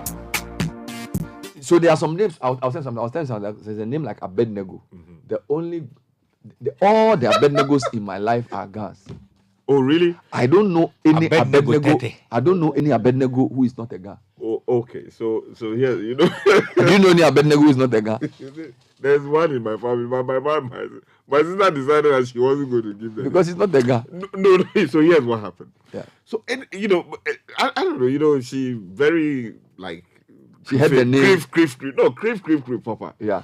So she said that, okay, when I have my children, I'll call them Shadrach, Meshach, and Abednego. You know, Shadrach, Meshach, and Abednego. Yeah. Without knowing the implication of that. Without even knowing the meaning. Because you're now dealing with boys, right? Yes. It will be boys all through. Yeah. So first one she had. It was a girl. Yeah. No. A boy. So you call him Shadrach. Yeah. But you know, women, they want girls too. So the second one was a girl. No, the second one also came. So Meshach. A boy. So you thought that the thing was working. She was praying that the third one would be a girl. Okay. The third one landed a boy. So she decided that she wouldn't give the Shadrach, Meshach, Abednego again. So why? Is she the one who said she wanted to give them those names? You see, so see the power of what you say. So now she's looking for a girl. Yeah, now she's looking for a girl. What's the meaning? The female for Abednego, by the way. I don't know. Ablanego. No, Abednego. It could be Ablanego. But the question: Have you ever heard? You know, there are some names that certain groups like. All the Abednego I know are Gans. Yeah, but there was one in my class. I don't know why. They'll be like, you know, they were exposed to it. I don't know whether much earlier. I have this sense, maybe, you know, maybe a lot of them are Presbyterians and they like the Shadrach, Meshach, Abednego story. I don't know. But why they don't choose Shadrach, they don't choose Meshach, and it's Abednego that they want, I don't even know. You know, I don't know. It's just yeah, maybe people just shorten their own Abed. I know somebody got Abed. Yeah. No, but listeners, if you know an Abednego who is not a guy, let me know. It will be a rarity. Now let me say good morning to my sister. So she had 3 kids. All boys. Yeah, all boys. So Shadrach, Meshach, Abednego. Yeah, but so me I call them the young man Abednego. But the woman doesn't. Oh Lord. And I think as for Grace, the accounts like Grace a lot. Yeah. Kumasi is a very popular name, Grace. Yeah, but they even call it Ogre. Ogre, oh yeah, Grace. We spoil it. Gle. So a Gle. So I remember in primary school there was which part of the world were you born? Gabara Grace.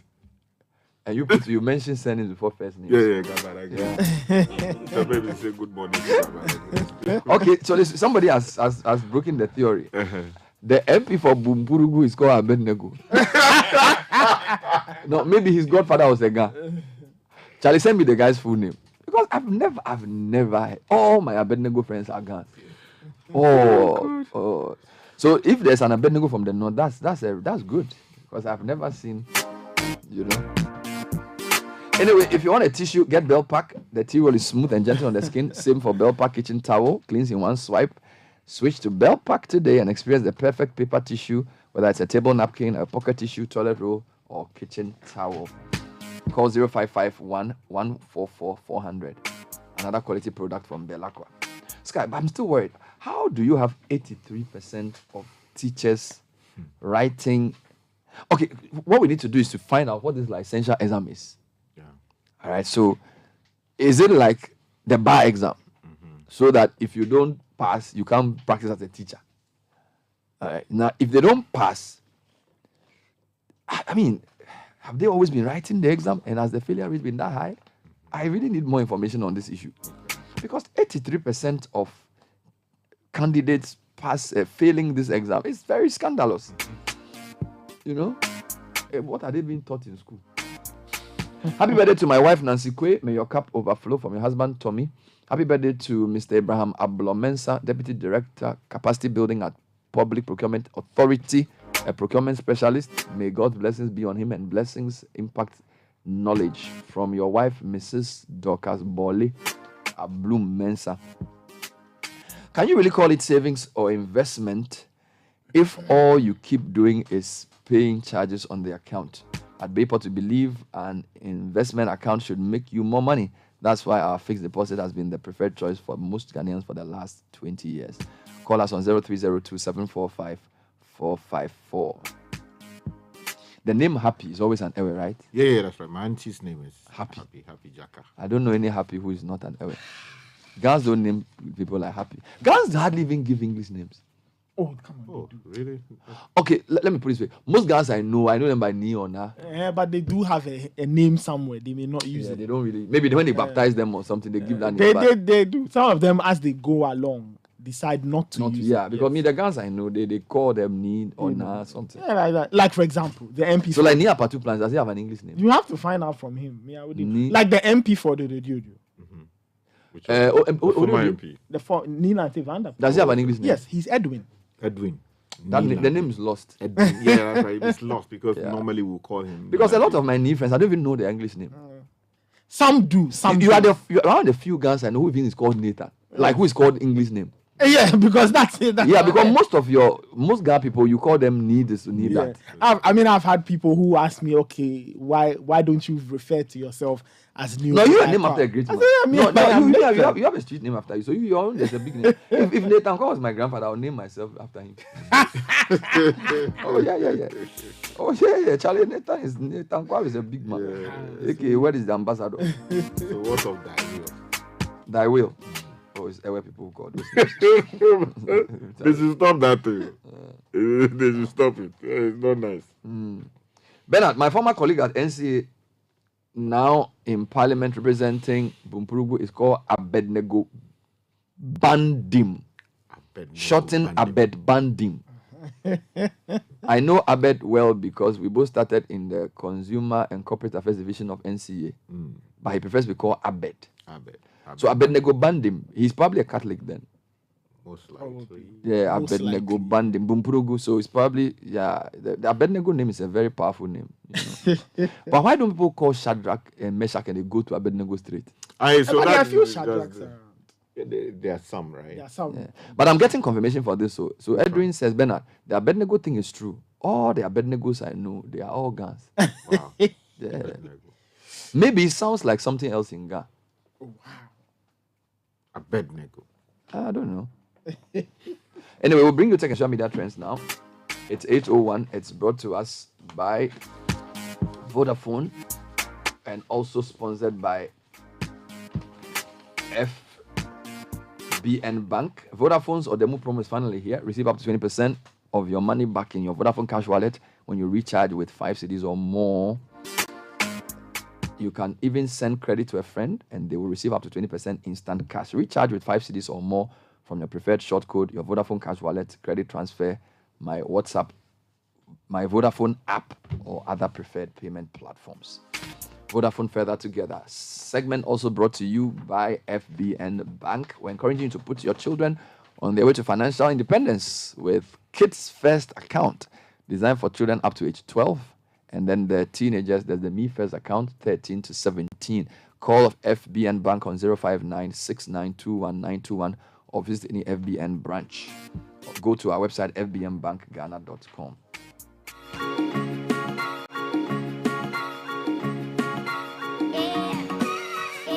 All right, Nathan will tell us what's trending. Yep. So, Yvonne Nelson and the controversy from her book is still trending. Other things have developed out of it. Abena Koko is equally trending.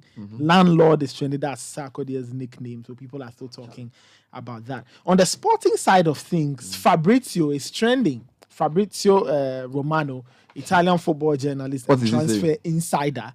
He's trending. Now, yesterday, a story popped up of Thomas Partey, originally shared by David Ornstein of The Athletic, saying that Arsenal and Thomas Partey's reps are considering an exit for him, and they are looking at Saudi Arabia. Hey.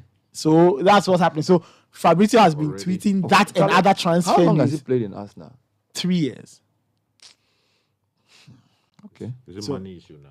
I don't know what it is, but the report say that if a nice bid comes in, Arsenal are If he's your brother, They'll what let would you him. advise him to do? Well, you see, there's when you go into a profession, there are specific things you look out for, right? Trophies. Yeah, I mean, like footballing. Sorry, but Trophy- Saudi Arabia, they have footballing, trophies You're, there. you're a fighter. You want a They have, belt. they have trophies there. They have trophies there. So I think he should do For a a player of few his more caliber, he should years. stay in Arsenal small. Yeah, a few more years. Win in the Europe. league. Uh-huh. Or win the FA Cup or something. Yeah, I mean, So that's, Did he win anything at Atletico? they won the Europa League once. Did they win the league itself? Yes. So he has a La Yes, he Liga does have and Europa League. then maybe They should cash out. self-actualization. You should cash out. Someone just So there's that as well. So Fabrizio is trending, and then there was a trend. Al Chelsea. Now a lot of players who are currently playing for Chelsea, all former players, have been linked with moves to the Saudi clubs. So Hakim Ziyech, N'Golo Kante. Now there are reports that Edouard Mendy. Ziyech is going to Saudi Arabia. Those are what some reports are saying. Khalidou Koulibaly is also a subject of interest from Saudi. So it looks like now they are collecting all their players. So those are some of the things. Anas is also trending. Yesterday he dropped some news. He said he has some expose in the fridge. Anas. It will shake Ghana. On Pabofaye. So those are some of the things. economy is not good. We beg. Charlie. To some tech news, and our very good friend Elon Musk is here again. Yes. Now he has said that the electric car maker Tesla will be in India as soon as humanly possible. All right. Now his comments followed a meeting with Indian Prime Minister Narendra Modi, who is on a state visit to the US.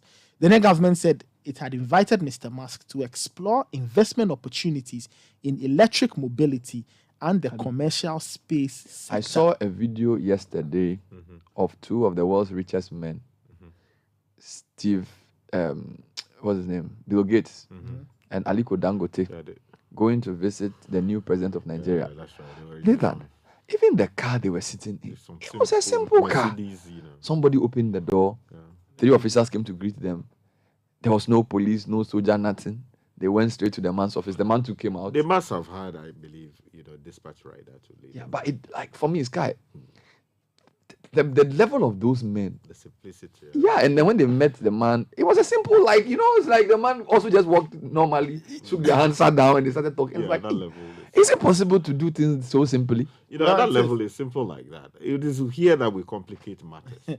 Anyway, but Dangote is an African. Yeah. He is. Dangote is an African, but he's a very simple man. You would not know, but you wouldn't see him if you meet him. No, I'm told Dangote is a very simple man. No, but in terms of security, Nigeria. No, I'm not talking. You are not getting me. I'm not talking about lack of security. I'm talking about lack of fuss. Okay. Security doesn't mean you have 20 soldiers with guns, everybody moving around, and people trotting after the car. Like the thing we do here, those things. Nigeria is a different ballgame. Yeah, but in Nigeria, so are you saying that Dangote is not thinking about security? No, but I wouldn't. But have you seen the video? I've seen the video you're talking about. Are you saying they are not secure? Are you saying they are not secure? Bernard, as someone who has gone to Nigeria repeatedly, I know issues about Nigeria. So that video was the video a lie? No, you are talking about the official space, a protected place. It's not if you go to an official place. It's not it wasn't like working in Alaba International Market. Hey, tell Nigeria security. No, but you won't work in Alaba Market. But you still don't get me. I'm talking about the optics. When you see our officials, sometimes there's a lot of fuss around them. The security is very visible. Yeah. But the security doesn't have to be soldiers holding guns to show you are So secure. a classic example, the book that everybody's talking about. Somewhere in that book, the author talks about a certain man of God and the son who came to visit her repeatedly. And always he came with the whole community would, and then siren. So the whole community will know that he's coming. Yeah, the person is coming. Things like that are That's what I'm saying. and You need to you can simplify the thing.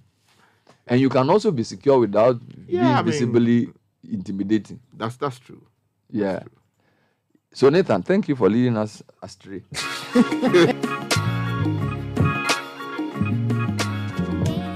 One day, an old lady inherited a huge sum of money. Her family worried about how to break the good news to her. They feared that the sudden good news might give her a heart attack. And so they decided the family doctor who was experienced in delivering such news should be the one to tell her. And when he did, Surprisingly, she just smiled. Relieved, he asked, "What are you going to do with all that money?" She replied, "I'm going to give you half."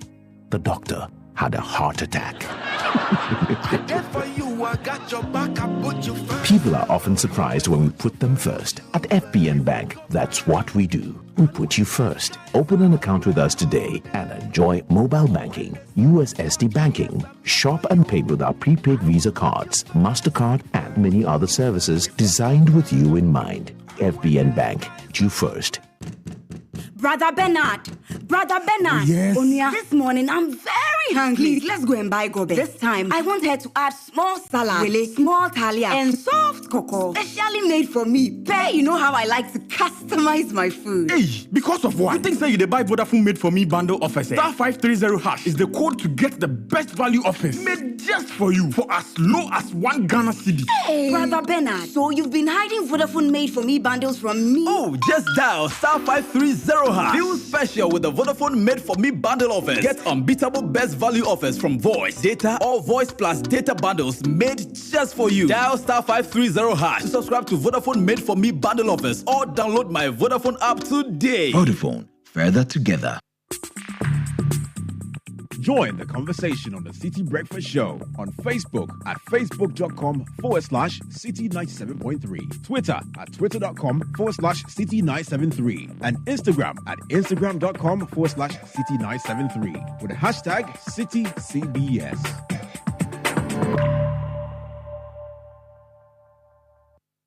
Do you remember that just a few years ago, your dad was telling you, "You dear, you like pressing your phone will kill you. You marry your phone."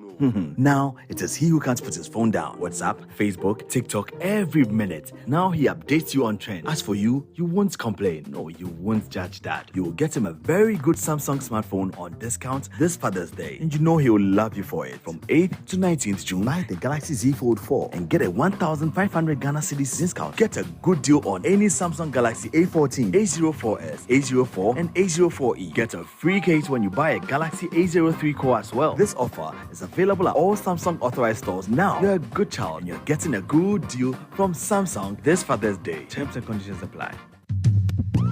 Citi TV is live on DSTV, GoTV, and HD+.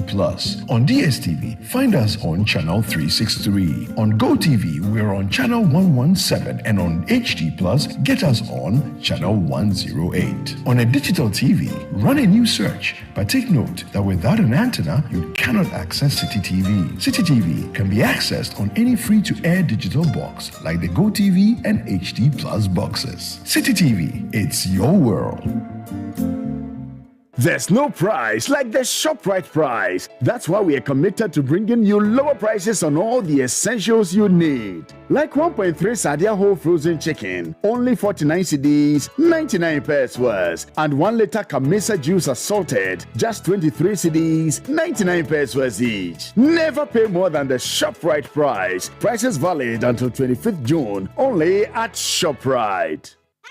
1xBet Jackpot is here with weekly massive prizes up for grabs. All you have to do is place your bets on any sports game and stand a chance to win. Simply register at 1xbet.com.gh. Use promo code JackpotGhana and place your bets. 1xBet is your key to great victories. Feel like a winner. 1xBet. Gambling can be addictive. Bet responsibly. Not for person under 18 years. This advertisement has been vetted and approved by the Gaming Commission. This is the Citi Breakfast Show, the city's biggest conversation. The Citi Breakfast Show. Rise above the noise.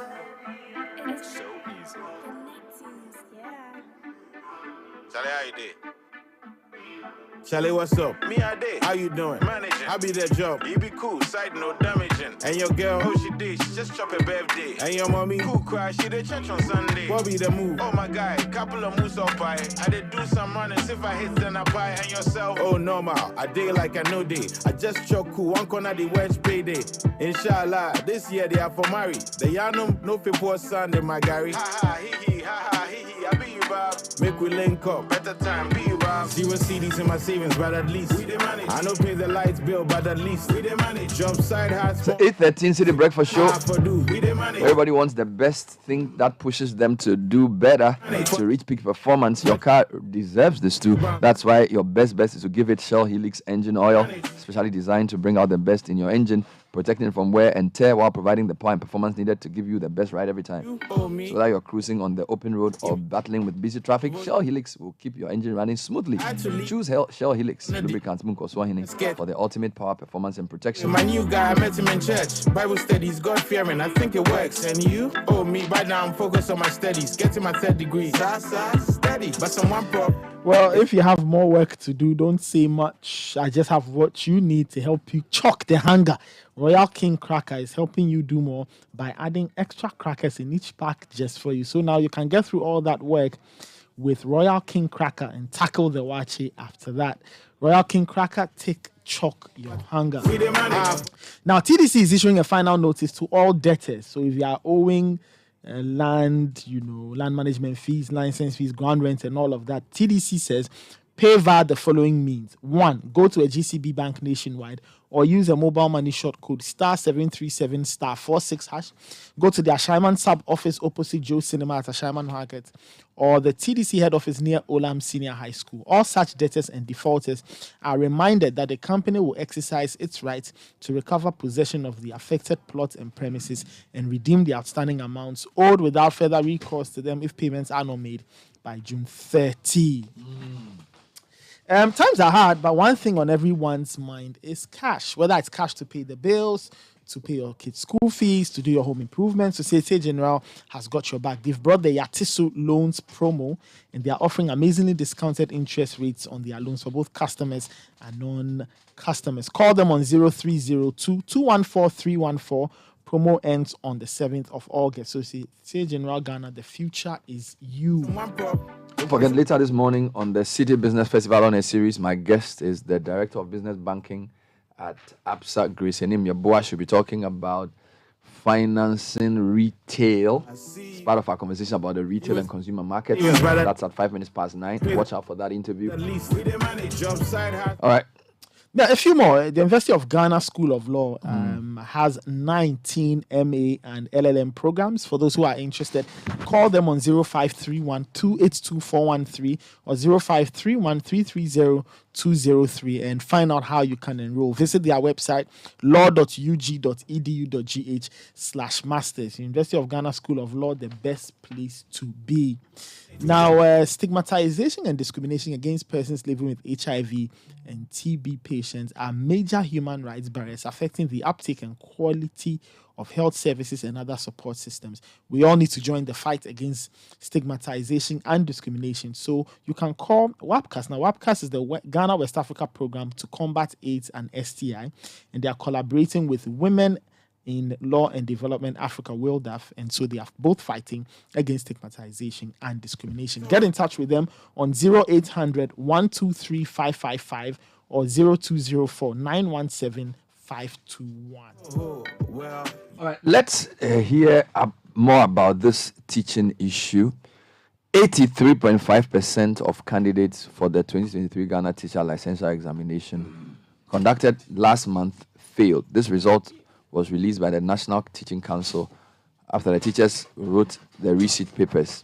Given a statistical breakdown of the results in the City News interview, the PRO of the council, Dennis Osembusu, says out of 7,728 teachers who participated in the exam, a receipt exam, only 1,277 passed. Let's get more from this. Out of 7,778. So those who passed are what? 1,277. Sure. And the failure, 6,451. Yes. And this is a receipt. Explain to me what happened. Once again, like I've always said, that's a national security threat that we need to pay attention to it as a country. These teachers are teachers who have written some for the 9th time. It's twice. Dennis, your line is breaking. Please, is that okay? Can you now? Yeah, there's an echo. I don't know if you're on loudspeaker or you're using a device. Oh, last time is that okay now? Try again. Is that okay? Let's see. All right, we'll bring you this interview later. Let me take the views of Kofi Asare, who is the executive director of education think tank Africa Education Watch. He also spoke about the issue. At least we know the numbers. Here is his view. An issue that such high numbers, 84% of graduates, diplomates, and then first degree holders, failed their licensure. It's an issue because of the high number. It is the highest failure rate so far recorded since the licensure began. But again, on the other side, I think it is actually also a good omen. It is a good omen in the sense that, but for the licensure, but for such a stringent measure in place to ensure that the best of our human resources find their way into the classroom to teach. All these teachers, whom majority are reciters, not even second but third time reciters, would have been in the classroom by now. And so either way, the policy is a great one. It is separating the boys from the men, for want of a better word, and ensuring that teachers who do not have the minimum competencies to teach, even though have their degrees, are not allowed to teach. It also helps in preserving and enhancing the image of the profession, because when you have quality teachers in the classroom and they are well motivated, they should be able to deliver good learning and good teaching and also learning outcomes, given the support of the family. I must indicate that initially I thought that this was a bit high-handed. It's really because there's a net hiring freeze policy currently in place. People were saying that it's because people are trying to prevent them from getting employment because there's no employment and all that. But look, if you look at the scripts, I have reviewed some of the scripts since yesterday. There's very little or close to nothing that can be done if graduates cannot string a sentence together in English. There's very little or close to nothing that can be done. And let me indicate this: 70% of those who failed were distance education students. Okay, the distance students, mainly from UCC. There's nothing that can be done about not being able to, put together a sentence in English when you have about 87 or so % failing in English. And these are not first timers, second, third timers. Some of them are even fourth timers, and you're more than fifth timers. Nothing can be done. The NTC actually says 9 time. Some of them are 9th timers. Yeah. They've been reciting since the first license. And I'm talking about English. So you are English seeing is not taught you are in the seeing Engineering High School. you are It's seeing not this taught at the university. you are seeing this as the glass half full and not half empty, because for you it saves the whole sector from being infiltrated by people who are not fit to be there. That is actually the objective of the introduction of the license. And so this should be seen as a success then, and so we shouldn't see it as a failure. It is not a failure. It is not a failure. It is a good omen for basic education. If you look at licensure as enshrined in the Education Act of 2008, which President Kufuor passed, the licensing of teachers, the whole issue of licensing of teachers was to ensure that professional standards are enhanced. You understand? And so if you want to professionalize teaching, you need to raise the bar. I'm sorry, but I don't think that this issue is a tertiary issue. Neither do I think this issue is even a secondary issue. If teachers are unable to pass basic literacy examinations, proficiency, look, if you can't put together a sentence in English and you are writing a lecture for the 9th time and you are still failing, it is not a function of tertiary education or secondary education. It is a function of basic education. And so, for me, the greatest conversation that must happen is how to improve literacy and numeracy standards in our basic schools, because the deficiency is in literacy. 87% or so are failed in literacy, and some failed for the 9th time. Literacy, it is basic English. It is not complex English. And if you cannot spell words like organizer, you are spelling organizer ORGANIZA, and you want to go and teach. I'm sorry, those things are learned. It simply means that you like American English. That shouldn't be wrong. Your computers are all programmed. We don't see American English in our educational system, and so I think that we must strengthen the base. As we keep saying, basic first. If we strengthen the base, strengthen foundational skills beyond primary 6 in senior high school 1, we should be able to spell organizer, and then we won't have such problems. So such problems can never be fixed at the tertiary level. They are foundational skills deficiencies, and if we want to focus on improving foundational skills at the basic level, especially in literacy and numeracy, I'm sure in the long term we'll be able to fix some of these things. But for now, I don't think they deserve to be in the classroom, and I'm happy that we have separated them from our classrooms. But let me say this tomorrow, that moving forward, I think the NTC should put a cap on the number of times one can do a receipt. I think that the maximum number of receipts that should be permissible under the license should be 3. You do the first one. If you don't get it, you reset 1, twice, thrice, and that's it. That's not democratic and fair. We are not engaging in a democratic exercise. We are actually engaging in an exercise to select the best for our schools, because we believe that if you have the best human resource managing our schools, they are likely to produce the best human capital for the development of the country. The most important thing is that get the best in our classrooms and motivate them properly, and then give them the resources they need to deliver.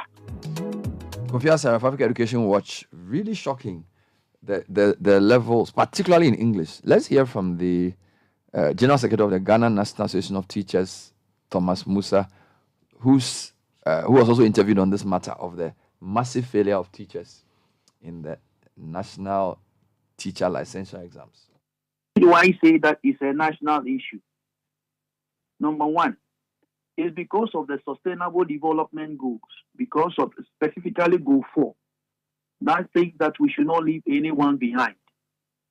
And so it is not only a national issue, but an international issue. And regarding the international dimension too, recently, in 2018 and somewhere 2020 and 2021, the World Bank published its Human Capital Index report talking about our human capital. That if care is not taken in the next 18 years, 56% of our human capital will go waste. So these are the two dimensions of the international aspect. But if you come to the national level also, the concern here is that it means that the over 6,000 people who are in cannot be employed specifically by the Ghana Education Service. Okay? And it also raises the concern of investment. You know specifically that some of these teachers who went to particularly the colleges of education that are affiliated with the traditional universities, they were sponsored or given some kind of allowances for them to go. So here we are. We have sponsored our own children to go and learn. They've come to write the licential exam. And out of about 8,000, we are talking about over 6,000 that couldn't make it, and you have only about 1,200 that have made it. The question is, what happens to the investment that the state has made? That is what I say is a national, is a national issue, and then we need to see what we can do. But having said those things, then we need to look at, there are other 3 variables we need to look at. Number one, where did we get it wrong? Is it about we did not attract the right quality and the quantity of prospective teachers or teachers able to be teachers that went to the colleges of education? What was the entry requirement? Can we say that we are okay with it? The next item we will need to be asking ourselves is that what happens at the training institute in the training institutions? Because mind you, we are talking about UCC here, we are talking about University of Education Wilima, we are talking about other traditional universities. Is it that the content and both the content and other training given them is not sufficient for them enough to come to right? And then the final thing I would like to add are the 2 regulating bodies. NTC is a regulating body, and it has conducted the exam, and it is NTC is saying that approximately about 80% of the students fail. The question is, what is the tech?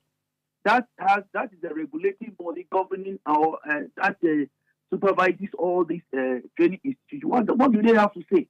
So these are questions that these institutions will have to help us to address, particularly as we all await for the NTC to give us the full publication of the report, based upon which they are telling us that about 80% of our students who came out of the colleges and other training institutions failed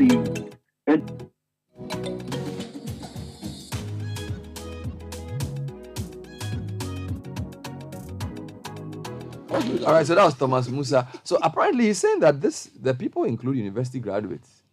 Yeah. So Bernard, first of all, let me just read for you what this whole exam is all about. Just some quick research. Now, according to a government, what do you call it? Let me go to, so the National Licensure Exam for Teachers in Ghana is called the Ghana Teacher Licensure Examination, GTLE. Now, it is conducted by the National Teaching Council, NTC, which is mandated by the Education Regulatory Bodies Act of 2020, Act 1023, to regulate the teaching profession in Ghana. Now, the purpose of the GTLE is to enable qualified teachers to acquire a professional license and prepare them to meet the demands of the national teacher standards of possessing the minimum knowledge, skills, values, and attitudes necessary to deliver effectively in schools. Now, the GTLE started in 2018 as a pilot project and has since been held regularly every year. Now, the exam consists of three main parts: essential professional skills, numeracy, which includes basic calculation and statistics, and literacy, which includes verbal aptitude and essay writing.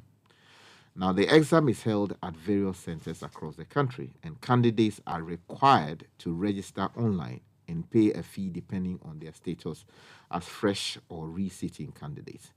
Now, we know about the very latest outcome. Last year, too, and in fact, in 2021, the results were released, and many people expressed disappointment at the outcome of the thing. Now, I also researched to know exactly what happens elsewhere. So I found some facts to support the fact that it happens in other countries. So, for instance, in the United States, one of the most widely used teacher certification testing programs is the Praxis Test, which measures the academic skills and subject-specific content knowledge needed for teaching. Now, the practice tests are developed and administered by the Educational Testing Service, ETS, and are required by many states and professional licensing organizations. Another example is the National Evaluation Series, which is the NES, which is a teacher certification testing program from the Evaluation Systems Group of Pearson. The NES tests are aligned to professionally accepted national subject and pedagogy standards and are used by several states in the U.S., such as Arizona, New Mexico, Oregon, Washington, and Wisconsin. Now, a recent study by the National Council on Teacher Quality revealed the first-time pass rates on elementary teacher licensure tests in the U.S., as well as the disaggregated data on race and ethnicity of the test takers. The study found that there is a significant gap between the pass rates of white and non-white candidates, and that some states have much higher or lower pass rates. Yeah, you are going too deep. But Sky, so this exam was introduced in 2018. Yeah. And since then, the failure rate has been high because this is not the first time we are discussing this topic. And these are people who are mostly resit candidates. So this particular round, they are resited. So it tells you that the system has found them out. So it's a good thing. I agree with Kofi Asare that had it not been for this exam, somebody who can't spell organizer, ORGANIZT. How can a teacher write organizer like that? Is he a math teacher? Oh, please. Oh, no, the word organizer, even if you're a vocational teacher, you should be able to spell it. You see, I know that. I'm saying this because I know that I've had encounters with math teachers in the elementary level and also sometime later in life. And I noticed that often you have issues with their grammar and how they write, right? I'm not saying that is a justification for anything. But back to my main point. It's a great thing that we have this way of testing the people who are teaching our children in the public and the private schools. I don't know whether private school students, teachers are taking part in the exam. Yeah. But the question is, now that we have established that about 6,000 out of 7,000 failed the exam, what happens to them? One of the guests we heard in that interview suggests, as is done in the UK, for instance, when you fail the law school exam 3 times, you are not writing. Here in Ghana, it would seem people have been in the law school for 10 years, and some recently They are graduated. professional law students. Yeah, they are professional law, with the greatest respect to them. I know it's a difficult thing to do, and it is not easy like that. But here in Ghana, where we have, for instance, teachers repeating failures, I mean, what happens to them? We're talking about 6,000 people. I recognize the fact that, look, we need to ensure that the people teaching our students are of the right quality, the right caliber, and have the right set of values and So when you say skills. what happens to them, what do you mean? They should go and find other jobs to do. That's all. I mean, why? When people fail law exams, what happens to them? They don't become lawyers. They go and do other work. We have to have standards. If we don't have standards, we can't develop our country. And the other thing is that, you remember when the law students fail, there's a whole furor, hey, the law school is failing people. Why aren't people shouting and saying the National Teaching Council is failing teachers? How come, have you noticed, when the law students don't pass, hey, law school, they don't want to create lawyers. Now look at the teachers. Now the teachers are failed, the other one is good. No, you see, I just... You see the society we are in? No, you see, I just told you that in the law school, I'm aware of people who had repeated their exams so many times. And I contrasted that with the situation in the UK. You write the first time, you don't get it. You risk it. The third time, you are gone. If you can't go through, you are not going through. You won't go to law school anywhere. You can't go and argue constitution, anything, anywhere. It's over. It's over. But here, people were in the law school for close to 10 years in some cases. That's the same thing we do with the teachers. So we give them multiple chances to pass. And you know, examination, but there are different kinds of tests. There are some tests that if you take often, you get better at. So like if you do objective tests, you get a sense of the question so you can prepare for it. But if you are doing a test which requires essential professional skills, basic maths and statistics, and then literacy, if you are not literate, you are not literate. You have to learn it. And I actually agree with Kofi Asare that there should be a cutoff.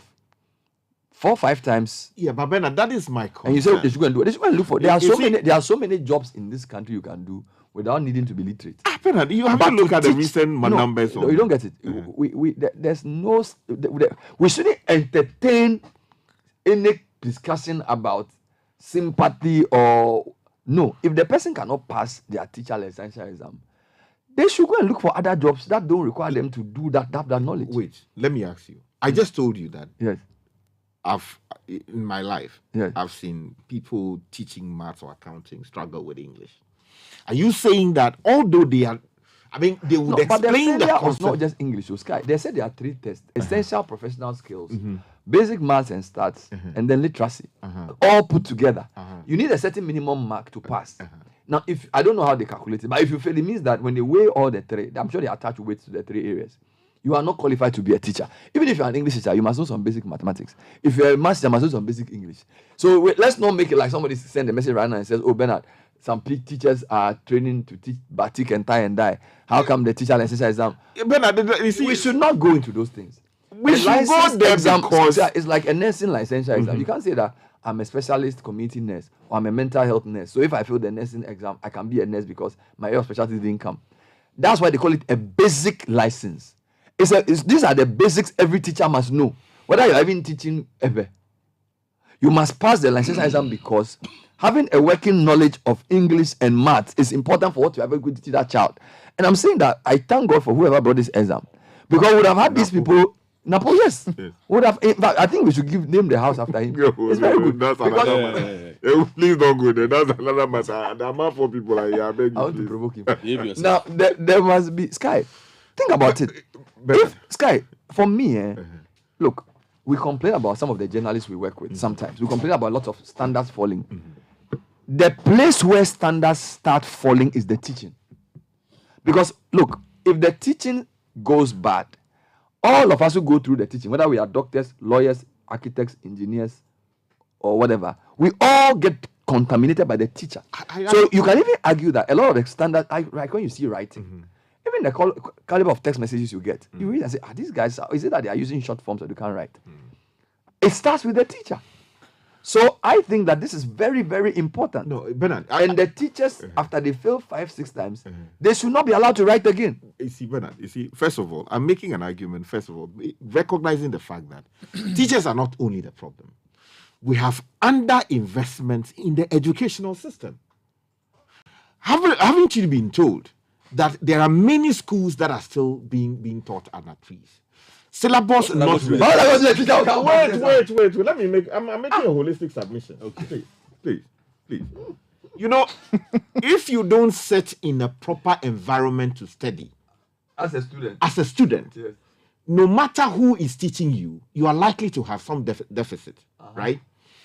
When I went to school, we didn't have library, the one that you have in Accra here to go to school.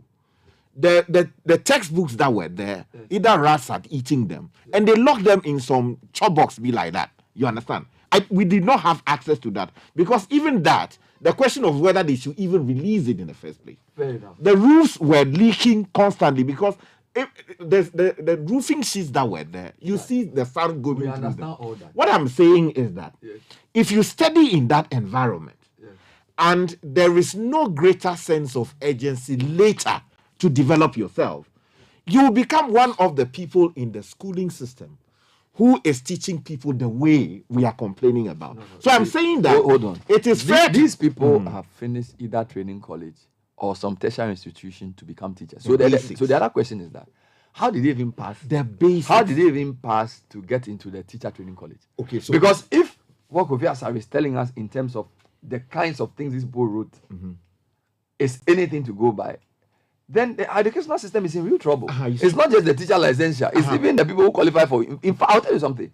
I speak to university professors. These days, the people coming from SS, the quality is not good.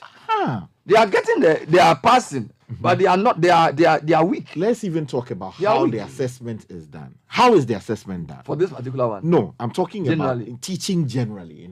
How do they assess people in an examination? First of all, let me give you a typical example.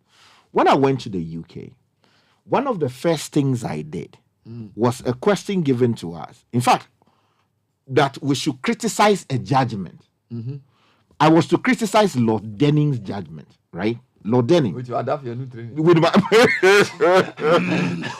my Adafia new training.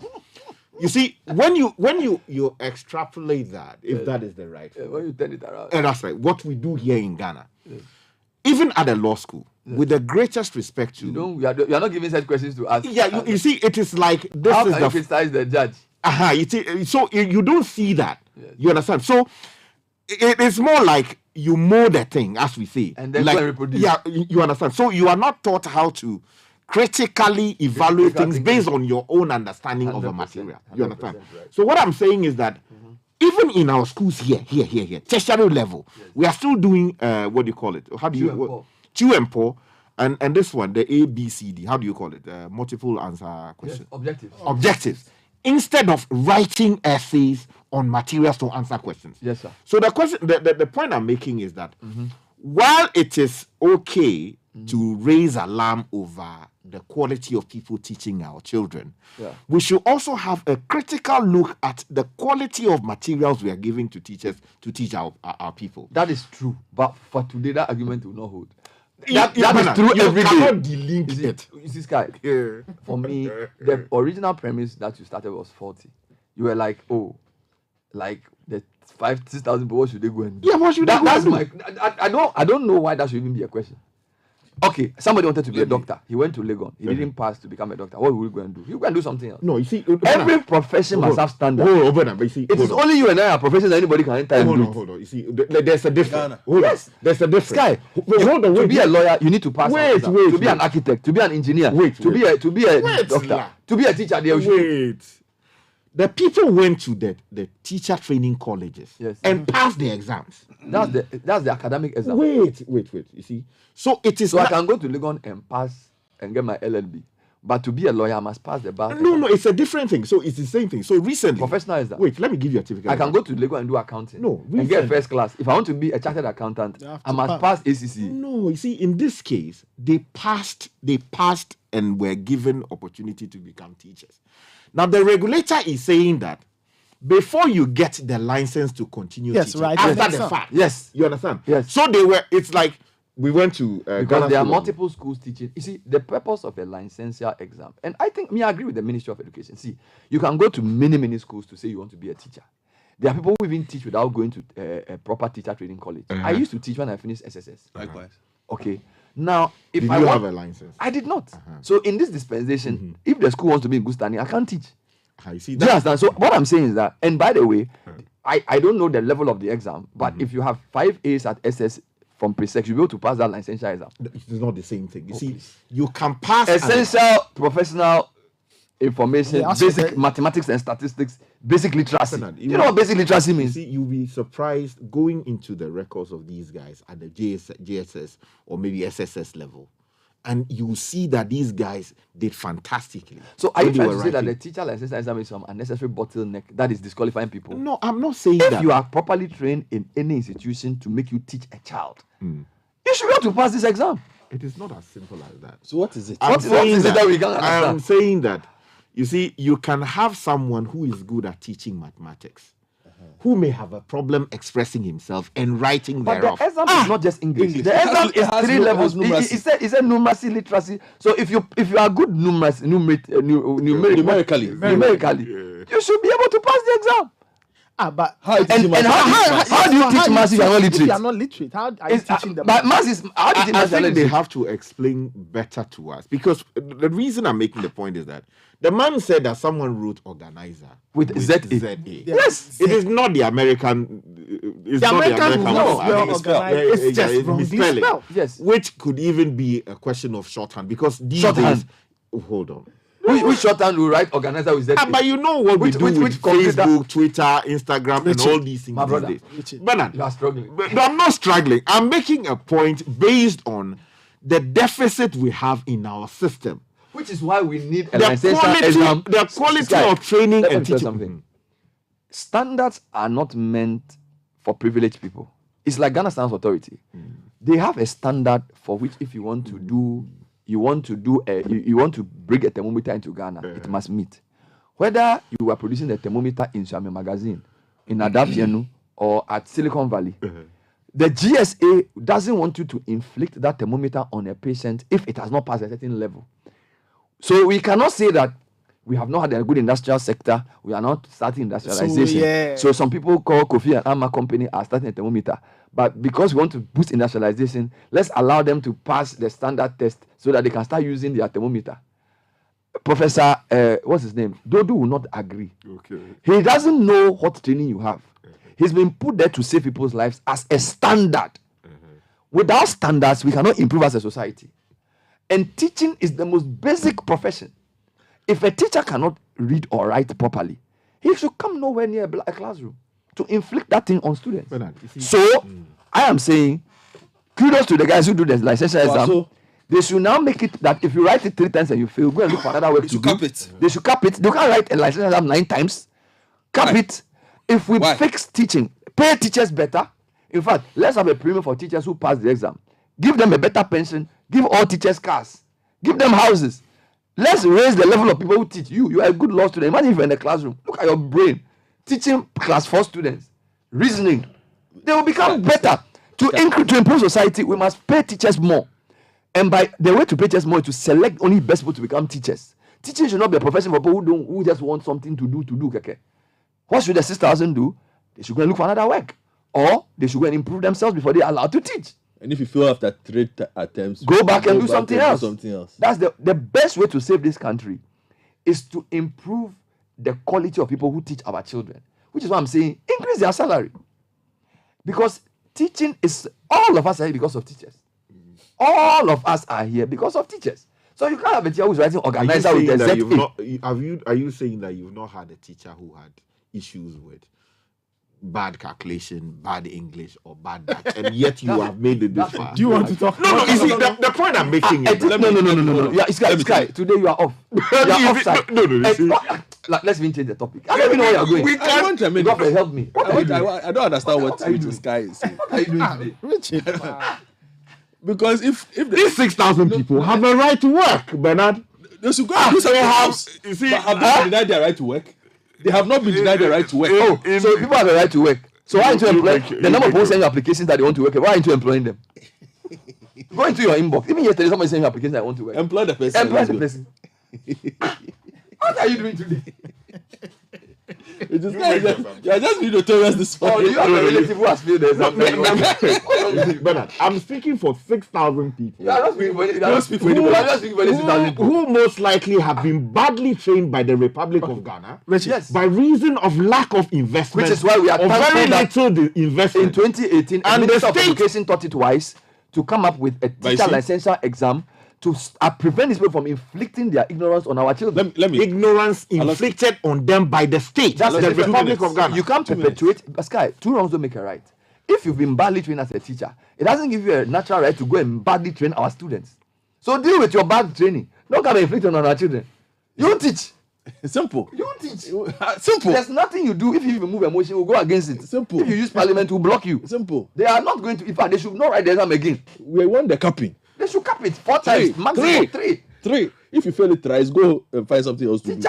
You make your submission. No, all I'm saying, my submission is very simple. Easy. And it is reflective of some of the problems I've discussed. Mm-hmm. If you have this level of failure of the teachers, and according to Sky, of teacher trainees, this conversation I always tell you about the lack of attention we pay to our basic level of education. This is what you will get. These are the outcomes. So when you add the last one, these are some of the outcomes because people pass through. Because if you decide to go through the pass marks for people who enter training colleges and the rest, somebody says Sky is on some cheap something. Chief Bakwi. Chief Bakwi. And this person really likes it. He said, my mother smoked something cheap. 6,000 people. Chief Bakwi from 6,000 people. They are families. They are families. They are something. Move from behind the microphone. Move from behind the microphone. You see, Aloski, I'm with you completely on this. Sky, the quality of education and the students cannot exceed the quality of the workforce in the sector. Thank you. It is basic. Thank you. It's the most important factor. It cannot. The most important factor in the educational system is the teacher. Yeah, it cannot. You can have a good teacher even without a classroom. Your student will do well. So, bottom line on this particular matter, there are difficulties. Nobody says teachers are not facing difficulties. They've made complaints about the review materials that they get, inadequate time to review. Those are things that need to be fixed, yes. But it does not take away the larger point that you need to pass the licensure exams. And even more significantly, the concern that you have a 16% pass rate in a cohort. Serious? A 16% pass rate? Yes, it's a 16% pass rate. Because 83.5% failed. Failed. It's a 16% pass rate. It is absolutely atrocious. It's scandalous. Scandalous. Okay, so they should go back. Like I said, find a cap, one. Plug the holes in basic school education. If we plug the holes in basic school, we will plug the holes in secondary school where they leave from to go to the teacher training colleges. And we'll have better outcomes. Yeah. That's what I'm saying. You cannot hide the outcomes. We are producing poorly trained teachers whose basics are wrong. The fundamentals of their literacy, of their numeracy, of their grammar, their comprehension, everything is being exposed by this exam. Dr. Cassis, I should tell you, good morning. But I don't understand Sky today. Yeah. I think Sky can walk to Kolebu. He can do it. Kolebu the hospital and start working as a doctor. Because yes, a right to work. No. That's not. No. Sky, won't allow you to talk again. Hold on. I have the microphone. I want to gag you. I have the microphone. Today we'll gag you. I have the microphone. You can't do have gagged you. You have gagged because you. I'm speaking. I have the microphone. Okay, I have the microphone. I'm not giving it to Sky. I have the microphone. Okay. So, bottom line, We need the licensure exams. Yes. It's a good thing. They should tighten it. They should improve it. The tertiary, the training colleges have a lot of work to do to improve the quality of the teachers who are coming. Better prepare them for this licensure exams. Yeah. But I think the GS has something on, and they should not relent. They should keep doing it. They should keep They doing shouldn't it. let public pressure let them pass the people. No, not at all. In fact, my producer says the issue is such a non-issue that I should end the discussion. He says it's not even worth discussing. So I should end the discussion. End the discussion. He has to stop us. He said that we should stop. We should stop it.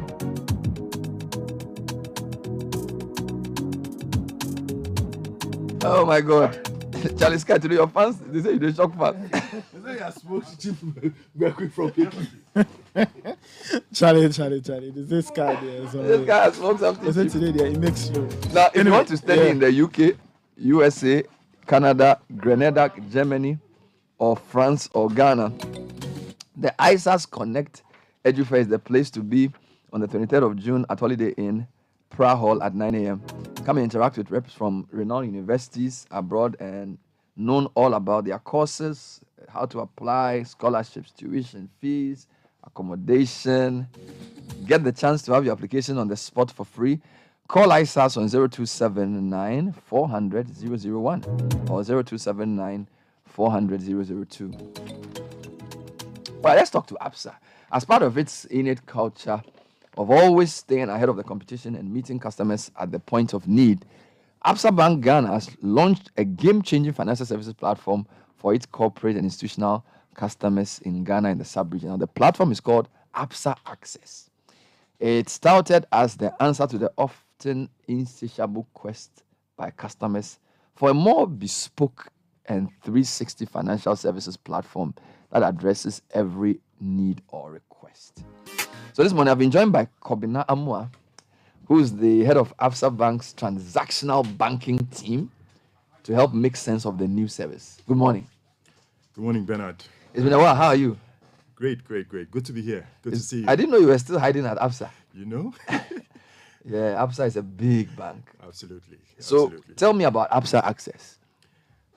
Well, thank you very much. So, the business environment in which we operate requires that we have a certain level of constant engagement, with our clients to ensure that we're giving them the best experience as far as transactional services are concerned.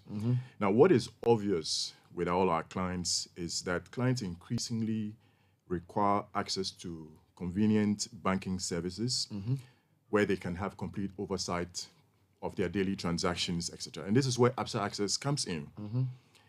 It is a single sign-on portal, multiple channel that allows our clients to navigate their banking services and enjoy a seamless experience with us. At Absa, we are on a journey to improve upon the lives of our clients by creating a unified Pan-African experience that guarantees end-to-end client access to all their day-to-day activity. And this is where Absa Access plugs in to present that experience to our clients. Great. So what specific products and or services are available on the Absa Access platform?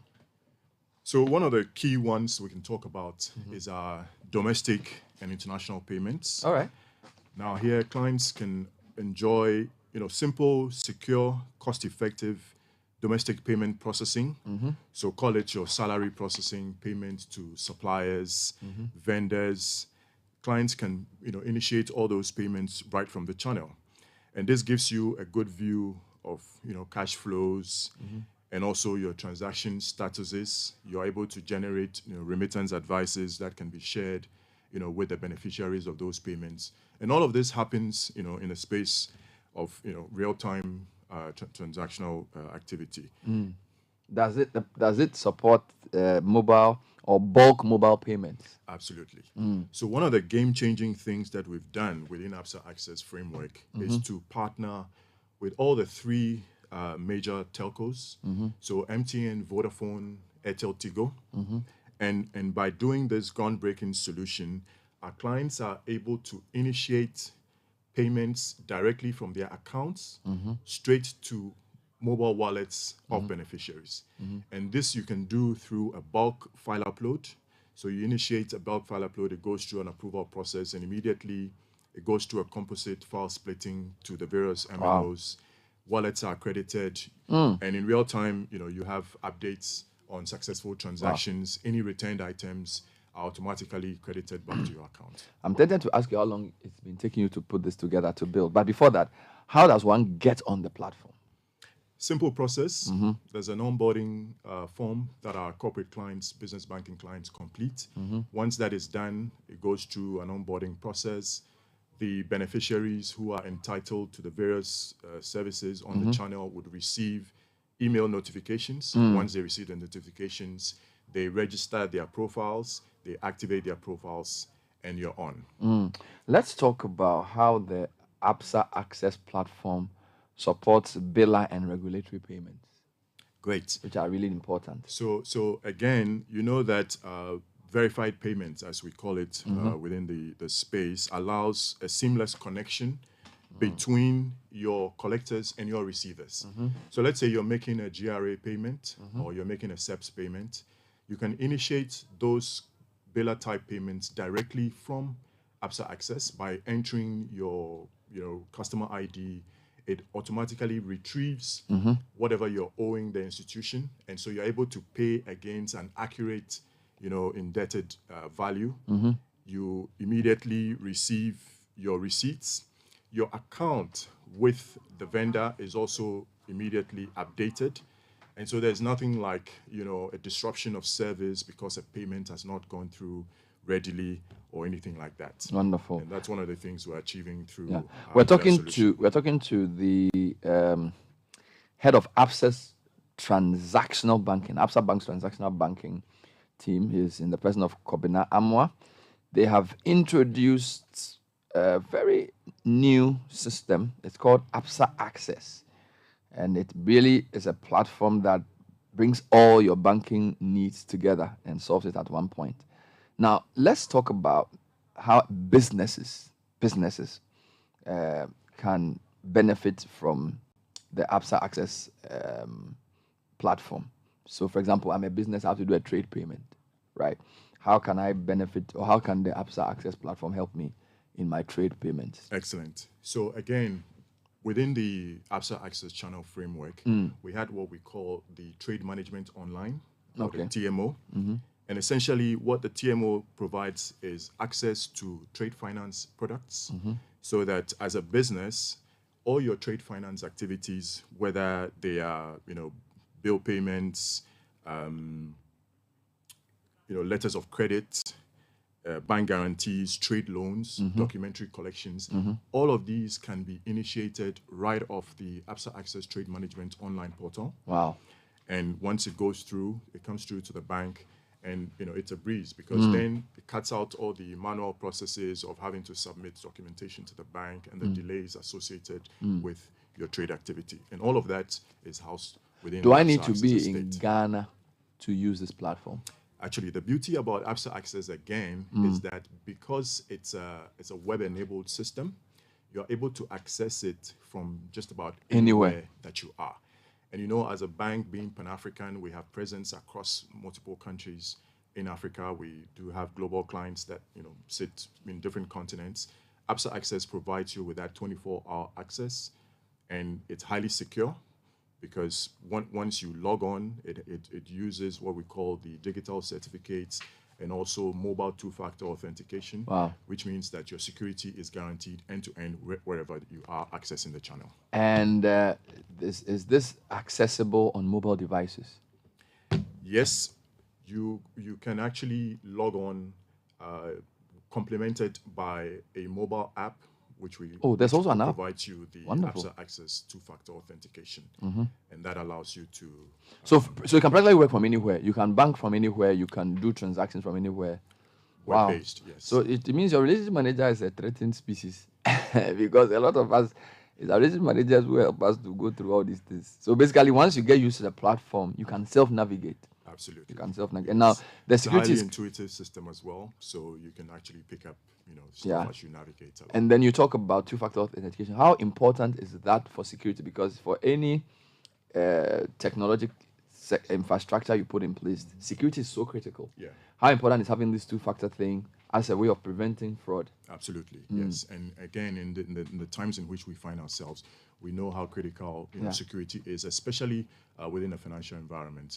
So one of the key things that you have on Absa Access, being the two-factor authentication, means that you're logging onto the channel using not just your username and password, but you actually have a digital certificate that is installed on the device on which you are logging in. And additionally, once you log in, the second factor authentication means that you're throwing the second factor validation code to your mobile device, and it is with that you complete the authentication process. So what it means is that if somebody, is attempting to is log able in to log in as you, without that second factor, they can't. So do it's a very important security feature. So if maybe your computer has been stolen, somebody wants to log in, but they'll send the message to your phone for the text message to then, if you confirm.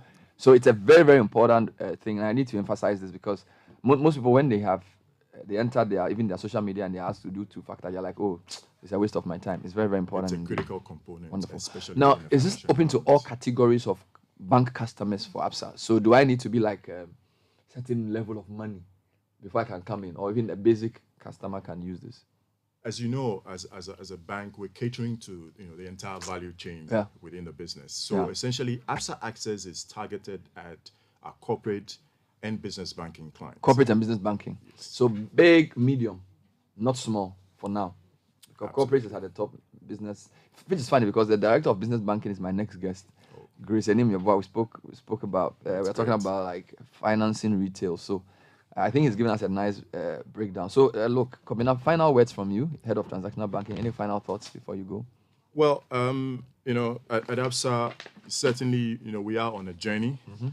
Our brand purpose, reflects a journey to empower Africa's tomorrow together, one story at a time.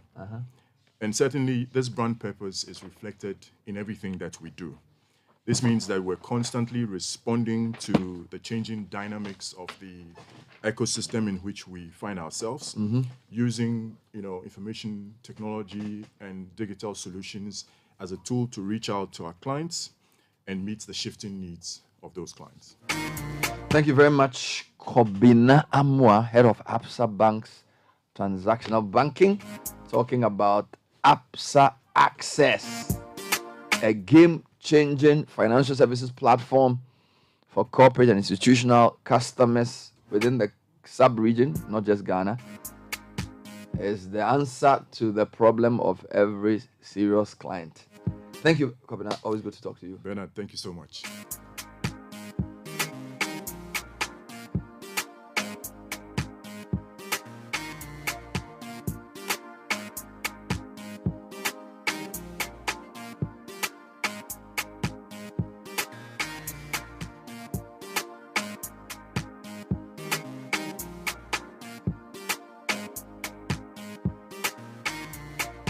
Six minutes past 9, Citi Breakfast Show. If you want a British degree from a world-class university at a fraction of the cost, it is available here at Lancaster University, Ghana.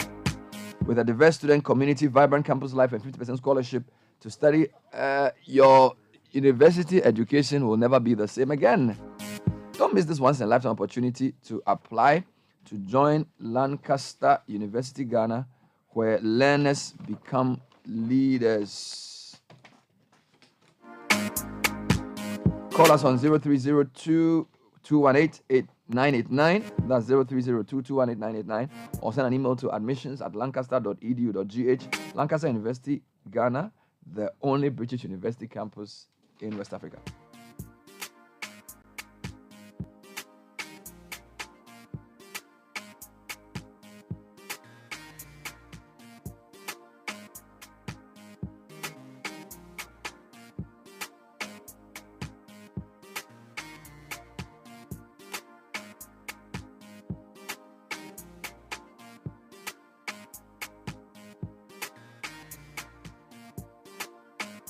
All right, let's also talk about the Africa Family Business Summit 2023. The decision-making power of the owners of a family business is profound. Therefore, the need for family business governance is a key strategy for continuity. Ravens Consulting GH presents the Africa Family Business Summit 2023. It's on the 29th and 30th of June. Speakers include Mrs. Audrey Jo Ezigbo, co-founder and deputy MD of Falcon Corporation, Professor Martin Rowe, global expert on family business and family office, Martin Rowe Company, Professor Moses Akwa, head of department, University of North Carolina, Professor Matthew Chamenyi, executive director of SIPS, Dr. Ali Kamtamaklo of Nyahot Healthcare Limited, Chichi Mutendi, co-founder of African Family Firms, and Esiri Agbeyi, who is a partner of PwC Nigeria. This event is convened by Dr. Dennis Otting of Ravens Consult. It's a 2-day event at Kempinski Gold Coast Hotel in Accra. 3 p.m. day 1, 8 a.m. day 2. To register, call 0202 712 647. That's 0202 712 647. Or visit ravensconsulting.com for more information.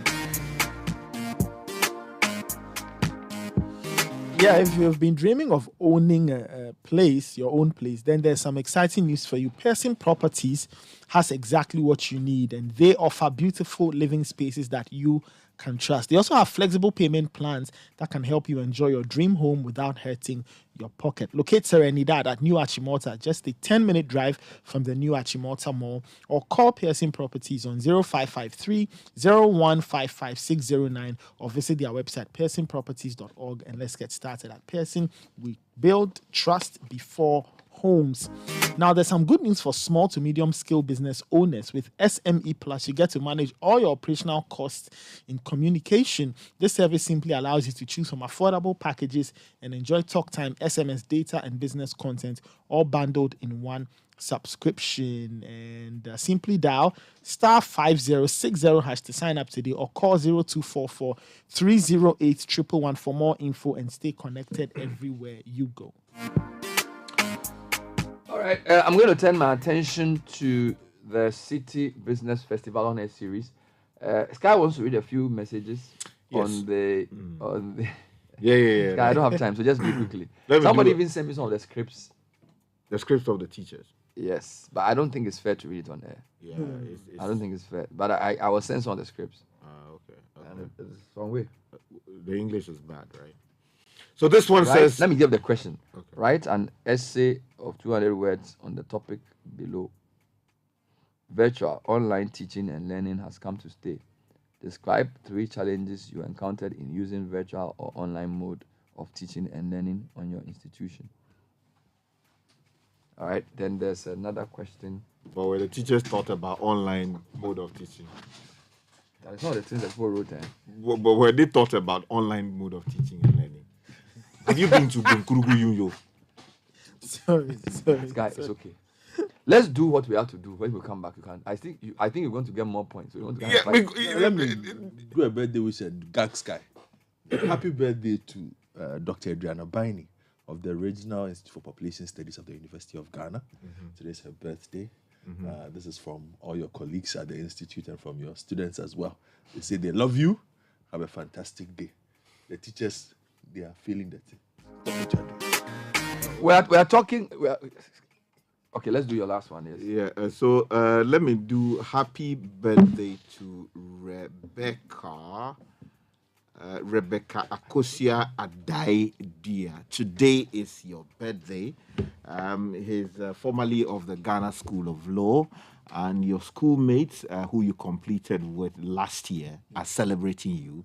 They say you are a fantastic woman, always the star in the room. You organize the event for them, ensure that their food was always ready and on point, and they are celebrating you. And they graduated together. Yeah, they were in the same year group. Yeah, I was in the post court, but they were. All right, thank you very much. When we come back, we'll be talking to Grace Enimeboa on the financing of retail. It's the 3rd day of our 3rd week of the Citi Business Festival. She's the director of business banking at Absa. Stay with us. This is the Citi Breakfast Show, the city's biggest conversation. My name is Francisca Schroeder. For basket deals with stationary items, and it takes a lot of funds to run. Absa, formerly Barclays, has been my banker and has been very helpful to me. My relationship manager came to my shop after checking my turnover and records, said I could apply for a loan and training under the Absa Young African Works program, and it was very exciting. I will encourage other entrepreneurs to join the Works program to take their business to the next level. Absa Medase. This partnership is in collaboration with MasterCard Foundation. That's Africanacity. That's Absa. Hey, are you worried about your parties, weddings, hangouts, on what drink to enjoy for the celebration? Or you're worried about how to celebrate your friends and family during that special occasion? Bigo. Now that is Bigo! With Bigo, no wahala for the occasion. They made it for everyone to enjoy and have the ideal celebration. Bigo, the soft drinks that comes in 16 and 20 in a pack. Hey, Charlie, that is Bigo. A lot to go around in various packs. It's refreshing and good quality. Now that is Bigo. The taste is Bigo. Another quality product from Twillium Industries Limited. This advert is FDA approved. Bigo. Jimmy D, there's no need to stand in line to get your money. Don't waste your time waiting for the bank to be open. With ZPay Mobile Money, you can redeem your MoneyGram cash pickup token directly into your ZPay Mobile Money wallet. And now, every first-time user gets 10 Ghana cedis plus airtime as a welcome bonus. Access your money whenever